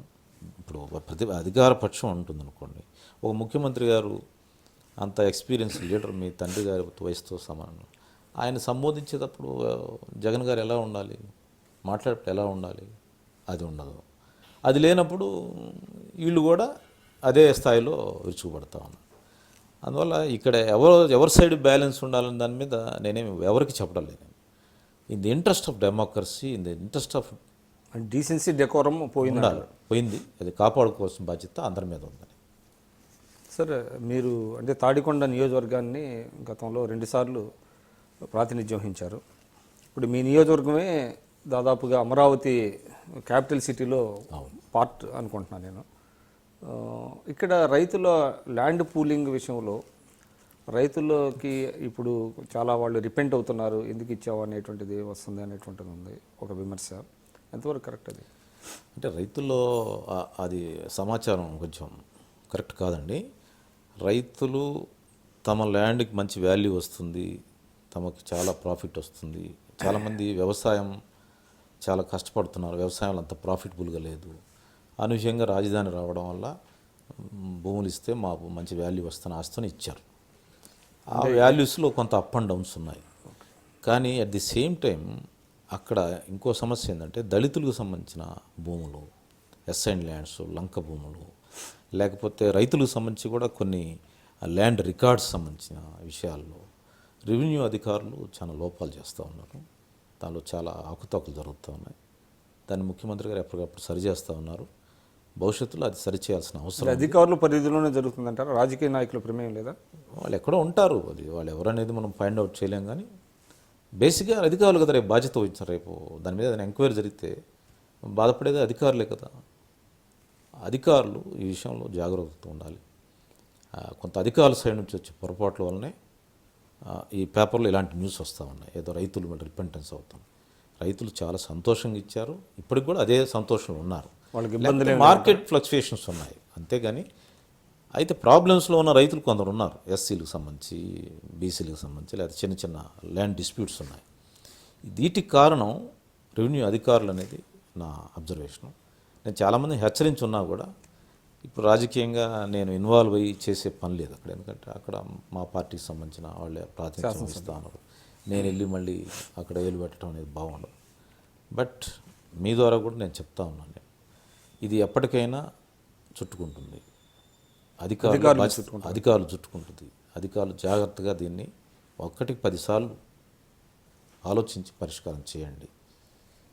ఎవరు భూములు కూడా ఎవరికి అన్యాయం జరగకూడదు. ఏ రైతు కూడా నాకు నష్టపోయాను ఫీలింగ్ రాకూడదు. ఇంత రాజధానిలో వాళ్ళు సంతోషంగా భూములు ఇచ్చి మాకు ఏదో వస్తుందని ఆశిస్తే మీరు లిటిగేషన్లు పెట్టి వాళ్ళ చుట్టూ తిప్పితే అది చాలా తప్పు, చాలా పాపం. అధికారులకు నేను ఒక సూచన చేస్తా ఉన్నాను, ఏమనుంటే సరిదిద్దుకోమని నేను చెప్తా ఉన్నాను. అంటే రాష్ట్ర ముఖ్యమంత్రి ఆర్థిక గారికి- పరిస్థితి సరిగా లేని నేపథ్యంలో ప్రపంచ స్థాయి రాజధాని కట్టాల్సిన అవసరం ఉందంటారా? అంటే ప్రపంచ రాజధాని ఊరికనే అయిపోదండి, 1 సంవత్సరం 2 సంవత్సరాలు అయిపోదు. దానికి ఒక మోడల్ క్రియేట్ చేసుకొని ఒక ఒక ఐడియా క్రియేట్ చేసుకొని ఒక డిజైన్ క్రియేట్ చేసుకొని ఈ ప్రాసెస్ స్టార్ట్ అవుతుంది. అందువల్ల ప్రపంచ స్థాయి రాజధాని అంటే ఒక రోజులో కావట్లా, 2 సంవత్సరాలు కాదు, 3 సంవత్సరాలు కాదు, అది కొంత చాలా టైం పడుతుంది అది. బట్ డ్రీమింగ్ అలాంటి డిజైన్ చేసుకొని అలాంటి రాజధాని కావాలి, గొప్ప రాజధాని కావాలనేది ముఖ్యమంత్రి గారి ఉద్దేశం. ఆ లొకేషన్ కూడా ఆ స్పెసిఫికేషన్ ఉంది. అంటే ఇప్పుడున్న పరిస్థితులు అంటే అనేక సమస్యలు ఎదురవుతున్నాయి. సో ఇవన్నీ పక్కన అంటే తొలగిపోయి ఆయన ఏదైతే మీరు డ్రీమ్ అంటున్నారో అది నెరవేరే అవకాశం ఉందంటారా? అంటే ఆయన అధికారంలో ఉండాలి కొంతకాలం, ఇంకా మరికొంతకాలం అంటే ఎంత మరి 5 ఏళ్ళ 10 ఏళ్ళ? ఒక 10 ఏళ్ళు కనీసం ఉండాలి. ఉంటే ఎందుకంటే ఆ లొకేషన్కి చాలా మీకు ఇప్పుడు అర్థం కావట్లేదు, కానీ చాలామందికి నేను చాలా లొకేషన్స్ చూశాను, నేను స్టడీ చేశాను. నేను అమరావతి రాజధాని కావాలని డిమాండ్ చేసే ముందు చాలా కొంత స్టడీ చేసేదాన్ని మీద రాజధానుల మీద. లండన్ నగరం పక్కన ఏథెన్స్ నది ఎలా ఉందో, థేమ్స్ నది ఎలా ఉందో అలాగా కృష్ణా నది ఉంది. లండన్ కంటే బ్యూటిఫుల్ నగరం అవుతాను ఉండేది. ప్రపంచంలో ఉన్న గొప్ప లొకేషన్స్లో ఈ అమరావతి లొకేషన్ ఒకటి అవుతుంది. అయితే దానికి proper planning, proper dreaming, proper budget ఇదంతా ఉండాలి. It takes time also. ఇదంతా చేయాల్సిన అవసరం. ఈ ప్రత్యేక హోదా అంశం ఒకటి మళ్ళీ రాష్ట్రంలో రగులుకుంటున్నట్టుగా ఉన్నది. అంటే మీరు తెలుగుదేశం నాయకులుగా అంటే ప్రత్యేక హోదా కంటే ప్యాకేజీ బెటరు అనేటువంటి సందేశాన్ని బలంగా మీరు పంపించి వాళ్ళని కన్విన్స్ చేశారని మీరు అనుకోగలుగుతున్నారా?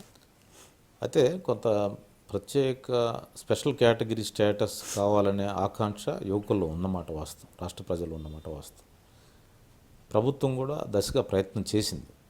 అయితే కేంద్ర ప్రభుత్వం 14 ఆర్థిక సంఘం కానీ లేకపోతే జిఎస్టీ రావడంలో కానీ చుట్టుపక్కల ఉన్న ఇతర రాష్ట్రాలు ఆంధ్రాకి ఇవ్వండి, మాకు కూడా ఇవ్వండి, ఆంధ్రాకి ఇస్తే మాకు ఇవ్వాలని తమిళనాడు, కర్ణాటక, తెలంగాణ, ఒరిస్సా వీళ్ళందరూ కూడా డిమాండ్. ఈ పరిస్థితుల్లో కేంద్ర ప్రభుత్వం ఏం చెప్పి ఈ వివాదంలోకి మేము వెళ్ళలేము. ఈ వివాదం కాకుండా మీకు ఏ విధమైన ప్రయోజనాలు అయితే ప్రత్యేక కేటగిరీ ద్వారా వస్తాయో వాటన్నిటిని కూడా మేము ప్రత్యేక ప్యాకేజీలాగా వస్తాము, కాబట్టి మీరు ఒప్పుకోండి అని చెప్తే ముఖ్యమంత్రి గారు ఒక సిచ్యువేషన్లో in the interest of the state ముందుకు వెళ్ళాలి. అక్కడే డెడ్ లాక్ ఆగిపోతే ముందుకు వెళ్ళలేడు ఆయన. అదే గొడవ పెట్టుకుంటే ఇక కాన్ఫ్లిక్ట్ వస్తుంది. నేను అదే అంటే దాని మీద మీరు ప్రజలను కన్విన్స్ చేయగలిగారా అంటున్నా? ఇంకా నేనైతే నాకు సాటిస్ఫాక్షన్ లేదు. కొంతవరకు అయితే చేయగలిగాం. సో ఆ డిమాండ్ స్లోగా సబ్సైడ్ అవుతుంది, డెఫినెట్ కన్విన్స్ అవుతారు, పీపుల్ కన్విన్స్ అవుతారు. ప్రత్యేక కేటగిరీ స్టేటస్ డిమాండ్ ఎట్లాంటిదంటే సమైక్య ఆంధ్ర ఉద్యమం లాంటిది. అంటే ఒక ఎమోషన్ అంటారా? ఎమోషను లేకపోతే మ్యానుఫ్యాక్చరింగ్ కన్సెంట్, ఫ్యాబ్రికేటెడ్ అంటే సాధ్యాసాధ్యాలు చూడకుండా అది అప్పుడు అన్నారు కాబట్టి ఇవ్వమంటున్నారు. కానీ దాని మీద ఒక క్లియర్ ఇది ఇప్పుడు దాకా మోడీ గారు ఇవ్వలేదండి. అంటే ఇది సాధ్యం కాదను, లేకపోతే ఇదిగో పలానా ప్రత్యేక వేరే రాష్ట్రాలు డిమాండ్ ఫైనాన్స్ మినిస్టర్ చెప్పాడు. ఫైనాన్స్ మినిస్టర్ చెప్పడం వేరు, మోడీ గారు ఇవన్నీ తిరిగి చెప్పడం వేరు. కాబట్టి ప్రజల్లో ఆ రకమైనటువంటి ప్రధానమంత్రి స్థాయిలో మాట్లాడేప్పుడు కొన్ని ఇంకా స్టడీ చేయాల్సిన అవసరం, సిచ్యువేషన్ రావాలి. మాట్లాడేప్పుడు మాట్లాడతాడేమో నాకు తెలియదు, కానీ మోడీ, జైట్లీ గారు, వెంకయ్యనాయుడు గారు మాట్లాడారు. అంతకంటే పార్టీలో కానీ దానివల్ల మీకు ఎవరైతే సపోర్ట్ చేశారో పవన్ కళ్యాణ్ గారు, జనసేన పార్టీ, ఆయన ఇప్పుడు బయటకు వచ్చేసి కేంద్రం మీద రాష్ట్రం మీద కత్తులు నూరుతున్నట్టు కనబడుతుంది కదా. సో అంటే ఒక పార్ట్నర్ని మీరు వదులుకునే పరిస్థితి వచ్చింది కదా. అంటే వదులుకోవడం అనేది అదే చెప్తున్నాను, దాని గురించి ఆయనకుండే అవగాహనకి మేము అధికారంలో ఉన్న ముఖ్యమంత్రి గారికి ఉండే ఆలోచనకి గ్యాప్ ఉంది. ముఖ్యమంత్రి గారి ఆలోచన ఏంది, సరే కేంద్రంతో ఈ పాయింట్ మీద గొడవ పెట్టుకొని రాష్ట్రం అంతా గందరగోళం అయిపోతుంది, రేపు రాజధాని మిగతా విషయాలన్నీ కూడా స్ట్రక్ అయిపోతాయి, సరే ఇదే ఈక్వల్ బెనిఫిట్స్ ఇస్తామంటున్నారు కదా, దీనికి చట్టబద్ధ కల్పించండి అని ఈయన ముందుకు వెళ్తా ఉన్నా. ఎందుకంటే ఈయన ఒక ఎక్స్పీరియన్స్డ్ పొలిటీషియన్. ఈయన మరి అట్లా కాకుండా ఈయన మీరు ఇస్తేనే లేకపోతే సస్తారా లేని కూర్చుంటే ఈ రాష్ట్ర ప్రభుత్వం నడవదు. రాష్ట్ర ప్రభుత్వాలు కేంద్రం మీద కన్విన్స్ చేయడానికి ఏమైనా ప్రయత్నిస్తున్నారా, పిలిచి మాట్లాడటానికి? కొన్నిసార్లు వెళ్ళి కలిశారు కొంతమంది మంత్రులు, కలిసినట్టుగా మనం మీడియాలో చూస్తాం. నాకైతే తెలియదు కానీ మీడియాలో చూస్తాను కొంతమంది. బట్ ఆయన అయితే దాని మీద పట్టుదలగా ఉన్నారు. చూద్దాం ఏం జరుగుతుందో చూద్దాం. సార్, మీరు అంటే you are man of many facets అని చెప్పుకోవచ్చు. అంటే రాజకీయంగానే కాకుండా మీకు సాహిత్యంలో కూడా చాలా అభినవేశం ఉంది, చాలా వ్యాసాలు రాస్తూ ఉంటారు. ఈ సాహిత్యాభిలాష ఎలా జరిగింది అసలు? మీరు ఏమేమి రాశారు ఇప్పుడు దాకా? అంటే ఒక బుక్గా ఏం పబ్లిష్ చేయలేదు కానీ ఈ గ్యాప్లో, ఈ రాజకీయ గ్యాప్లో కొన్ని వ్యాసాలు కొందరు ప్రముఖుల గురించి, అంబేద్కర్ గురించి, గాంధీ గురించి, నెహ్రూ గురించి, జ్యోతిబా పూలే గురించి, వివేకానందుడి గురించి, ఇట్లా ప్రముఖులందరి గురించి నాదైన ఆలోచనలో నాకైనటువంటి సమాచారాన్ని పత్రికల ద్వారా ప్రచురించడం జరిగింది. ఇంకా చాలా అలా కాకుండా ఇంకా చాలా సమస్యలు ఉన్నాయి. ఇంకా రేపు ఎడ్యుకేషన్ మీదుగా కొన్ని నాకున్నటువంటి ఆలోచనలు, విద్యారంగంలో ఎలాంటి విద్యామంత్రిగా నేను చాలా బాగా పనిచేశారని అంటుంటారు. నేను కాదు, పనిచేసిన టీచర్లు, లేకపోతే టీచర్ ఎమ్మెల్సీలు, చుక్కారామయ్య గారు లాంటి వాళ్ళు కూడా అంటుంటారు. అప్పుడు నాకున్న ఎక్స్పీరియన్సెస్ని, గ్రామీణాభివృద్ధి పట్ల నాకున్న ఆ ఎక్స్పీరియన్సెస్ని ఎలా చేస్తే ఈ రాష్ట్రం ముందుకెళ్తుంది అనే విషయాల మీద కూడా రాయాలనుకుంటున్నాను. ఈ రాయటం ద్వారా ప్రజలకు చదివించి ఆలోచనలు రేకెత్తించడం అనేది చేయాలనేది నా ఆలోచన. త్వరలో ఆ ప్రయత్నం కొనసాగిస్తాను. సినీ రంగంలో కూడా అంటే మీరు ఎన్టీ రామారావు గారి అభిమానులు అన్నారు.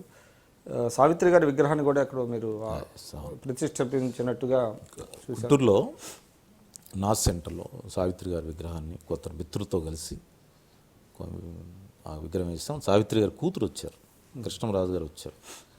సావిత్రి గారి కూతురు ప్రతి సంవత్సరం బర్త్డే రోజు ఫోన్లో మాట్లాడుకుంటాం. నేను సావిత్రి గారి నుంచి కూడా ఒక వ్యాసం రాశాను, నేను ఆంధ్రజ్యోతిలో పబ్లిష్ అయింది. ఆవిడ వెంటనే ఫోన్ చేసి చాలా చాలా ఎన్టీ రామారావు గారు, సావిత్రి గారి సినిమాలని దాదాపు అన్నీ చూసుంటాను. నేను చాలాసార్లు చూసుంటాను, అన్నీ చూసుంటాను. ఏమైనా మిస్ అయితే మళ్ళీ చూస్తూ ఉంటుంటాను. సాహిత్యం మీద, కళల మీద, రాజకీయాల మీద మీకు ఆసక్తి ఉంది? తప్పకుండా. అంటే ఫస్ట్ ప్రయారిటీ దేనికి ఇస్తారు? అంటే సాహిత్యం, కళలు ఇవి నా అంతరాత్మ. పాలిటిక్స్ నా యావకేషన్, వృత్తి. రాజకీయాన్ని కూడా నేను చిన్నప్పుడు సర్వీస్ మోటివ్, నాకు స్కూల్ డేస్ నుంచి కూడా ఏదో సర్వీస్ చేద్దాం అన్నమాట. ఆ సర్వీస్ మోటివే పాలిటిక్స్లోకి తెచ్చింది. మీ కుటుంబ నేపథ్యం ఏంటి? కుటుంబ నేపథ్యం అంటే మా ఫాదర్ టీచర్గా చేసేవారు. చాలా పేద కుటుంబం, పెద్ద కుటుంబం, పేద కుటుంబం. మా తల్లిదండ్రులు అంటే మా నాన్నగారి తండ్రి గారు ఇంకా చాలా పేద ఆయన. అంటే షెడ్యూల్ క్యాస్ట్లో మాదిగా ఉపకులానికి చెందినవాడు. మా ఫాదరు చెప్పులు కుట్టుకొని చదువుకొని ఒక టీచర్గా అయ్యాడు. మా కుటుంబాన్ని కొంచెం మేము ముందుకెళ్తున్న దశలో ఆయన రిటైర్డ్ అయిపోయాడు. అప్పుడు ఆ రోజుల్లో 55 ఇయర్స్కే రిటైర్మెంట్. నేను 8th క్లాస్లో ఉన్నప్పుడు మా ఫాదర్ రిటైర్డ్ అయిపోయాడు. కుటుంబం చాలా పెద్దది. అయితే అందరూ కష్టపడి చదువుకొని ఆ పేదరికంలోనే, అంటే మరి అట్టర్ పావర్టీ అని చెప్పలేను కానీ పావర్టీని చవి చూసినవాడిని బాగా. అట్లా కష్టపడి చదువుకొని అవకాశాలు పొందిపుచ్చుకున్నాను అన్నమాట. మీకు పిల్లలు ఎంతమంది? నాకు 3 పిల్లలండి. అమ్మాయి first engineering graduate, she searching for job, ఏదో కాంపిటేటివ్ ఎగ్జామ్స్ ప్రిపేర్ అవుతా ఉంది. సన్ను పెద్దవాడు డాక్టర్ చదువుతూ ఉన్నాడు, మెడిసిన్ ఫైనల్ ఇయర్. ఇంకో సన్ను లా చదువుతూ ఉన్నాడు, లా ఫైనల్ ఇయర్ చదువుతూ ఉన్నాడు. సో అంటే 3 కూడా మంచి ఉన్నత విద్యను అభ్యసిస్తారు. అంటే I cannot say brilliant students అని చెప్పలేను, కష్టపడి చిన్నగా ఎదుగుతున్న స్టూడెంట్స్. మీ రాజకీయ వారసత్వాన్ని కొనసాగిస్తారా? నేనైతే ప్రత్యేకంగా ఎవరిని ఎంకరేజ్ చేయట్లేదు, ఎందుకంటే మనకు అంత నేపథ్యం లేదు. నాకు చెప్తున్నా కదా, ఒక ప్రాబ్లం ఒకటి ఉంది కదా, మనీ పాలిటిక్స్ చేయలేను. ఏదో అనుచరులు, ఫ్రెండ్స్, స్నేహితులు, ఒక ఐడియాలజీ, సాహిత్యం, కళలు, ఇదంతా ఇది నాదొక భిన్నమైన ప్రపంచం. ఈ ప్రపంచ నేపథ్యం నుంచి పాలిటిక్స్లోకి రావాలంటే వాళ్ళకి వ్యక్తిగత ఆకాంక్ష లేకుండా నేను ప్రమోట్ చేస్తే అయ్యేది కాదు. అది అందులో ఇంతవరకు ఎవరిని ఎంకరేజ్ చేయలేదు. మీరు అంటే మీ సేవలను పార్టీ ఏ విధంగా ఉపయోగిస్తున్నారు? తెలుగుదేశం చూడాలి, అది వాళ్ళ ఆలోచన, వాళ్ళ ఎస్టిమేషన్ ఎట్లా ఉంటుంది. అంటే రెగ్యులర్గా మీరు పార్టీ ఆఫీస్కి వెళ్ళటం, పార్టీ కార్యకలాపాల్లో పాల్గొనడం? వెళ్తాం. సో బాగా గౌరవిస్తూ ఉన్నారు. లోకేష్ గారు కానీ, ముఖ్యమంత్రి గారు కానీ బాగా గౌరవిస్తూ ఉన్నారు. నేను చెప్పే విషయాలను కూడా కొంత స్వీకరిస్తా ఉన్నాను. లోకేష్ గారు ఎప్పుడు అవుతున్నారు మంత్రి? అవ్వాలనేది తెలుగుదేశం పార్టీ కార్యకర్తల కోరిక. అయితే మంచిదని కూడా నా వ్యక్తిగతంగా నేను భావిస్తూ ఉన్నాను. అంటే ఆయనలో క్యాపబిలిటీస్ ఉన్నాయంటారా చంద్రబాబు గారి లాగా? చాలా నేర్చుకున్నాడు. చంద్రబాబు గారితో మ్యాచ్ చేయలేము. ఆయన ఈజ్ ఎ డిఫరెంట్ పర్సనాలిటీ. ఆయన డౌన్ టు ఎర్త్ నుంచి ఎదిగాడు ఆయన. లోకేష్ గారు ఉన్న వారసత్వం వేరు, ఆయనకున్న ఇది వేరు. బట్ నేను 2 years నుంచి నేను చూసిన దాంట్లో చాలా నేర్చుకున్నాడు లోకేష్ గారు. చాలా నమ్రత ఉంది అతను. ఆయన దగ్గర నోటీస్ చేయాల్సింది ఏంటంటే చెప్పింది వినటం అనేది, ఆ సహనం. ఏదో చెప్తా ఉంటాడు, ఎవడో ఏదో చెప్తుంటాడు, ఒక మ్యాచింగ్ లేని విషయాలు గుడ్ లిసనర్ అంటారా? బాగా వింటున్నాడు. ఆ వినటం, ఆ సహనం అనేది కూడా చాలా గొప్ప విషయం రాజకీయాలు. ఇప్పుడు దానివల్ల ఏమవుతుంది, అంత ఓన్ చేసుకుంటాడు, క్యాడర్ను ఓన్ చేసుకుంటాడు. క్యాడర్ వచ్చి చెప్తా ఉంటే, చిన్న చిన్న వాడు చెప్తా ఉంటే వింటా ఉన్నాడు. అది చాలా అసెట్ అతనికి, ఆయనకి, జగన్ మన లోకేష్ గారు. ఆ వినటం లేకపోవడం వల్ల చాలామంది దెబ్బతింటా ఉన్నారు. సో 2019లో కూడా తెలుగుదేశం అధికారంలోకి వచ్చే అవకాశం ఉందంటారా? ఇప్పుడున్న పరిస్థితుల్లో అంతే అనిపిస్తూ ఉంది నాకైతే. వైబుల్ ఆల్టర్నేటివ్ కనపడలేదు. పొజిషన్ అయితే ఉంది, రాజకీయాల్లో ఎప్పుడు ఆ పొజిషన్ బలంగానే ఉంటుంది. ఆ పొజిషన్ లేదని చెప్పను నేను, ఆ పొజిషన్ అయితే ఉంది. కానీ ఈ ప్రజలకున్న ఆకాంక్షలు, ప్రజలకున్న కొత్త రాష్ట్రంలో ఉన్న పరిస్థితులు, రాజధాని లేకపోతే కొత్త రాష్ట్ర నిర్మాణం, ఈ అభివృద్ధి కార్యక్రమం ముందుకు తీసుకెళ్ళడానికి చంద్రబాబు గారు అయితేనే బాగుంటుందని ఇప్పటికీ మిడిల్ క్లాస్లో ఉంది అభిప్రాయం. కింద ఫార్మింగ్ సెక్షన్లో కూడా ఉంది. అయితే కొందరు ఎమ్మెల్యేలు, కొందరు ఇండివిజువల్స్ మీద కొంత వ్యతిరేకత ఉంది. దాన్ని ముఖ్యమంత్రి గారు సరి చేసుకుంటారు. అది అంటే పార్టీ మీద, పార్టీ ప్రక్షాళన మీద దృష్టి పెట్టాలంటారు? పెడతాడు ఆయన. ఆయనకి మనం చెప్పేది ఏం లేదు, ఆయన తెలిసినవాడు ఆయన. So all the best sir, మాతో మీ అభిప్రాయాన్ని పంచుకున్నందుకు. Thank you. నా పేరు డొక్కా మాణిక్యవరప్రసాద్. నేను 2009-14 మధ్య ఈ రాష్ట్రానికి, ఉమ్మడి రాష్ట్రానికి మంత్రిగా చేశాను. అంతకుముందు 2004-9 మధ్య ఎమ్మెల్యేగా చేశాను. తాడికొండ నియోజకవర్గాన్ని రిప్రజెంట్ చేశాను. నాకు సంబంధించిన కొన్ని భావాల్ని ఐ డ్రీమ్ ఛానల్తో పంచుకోవడం జరిగింది. మిత్రులంతా చూసి నాకు సలహాలు ఇచ్చినట్లయితే నేను పాటిస్తాను.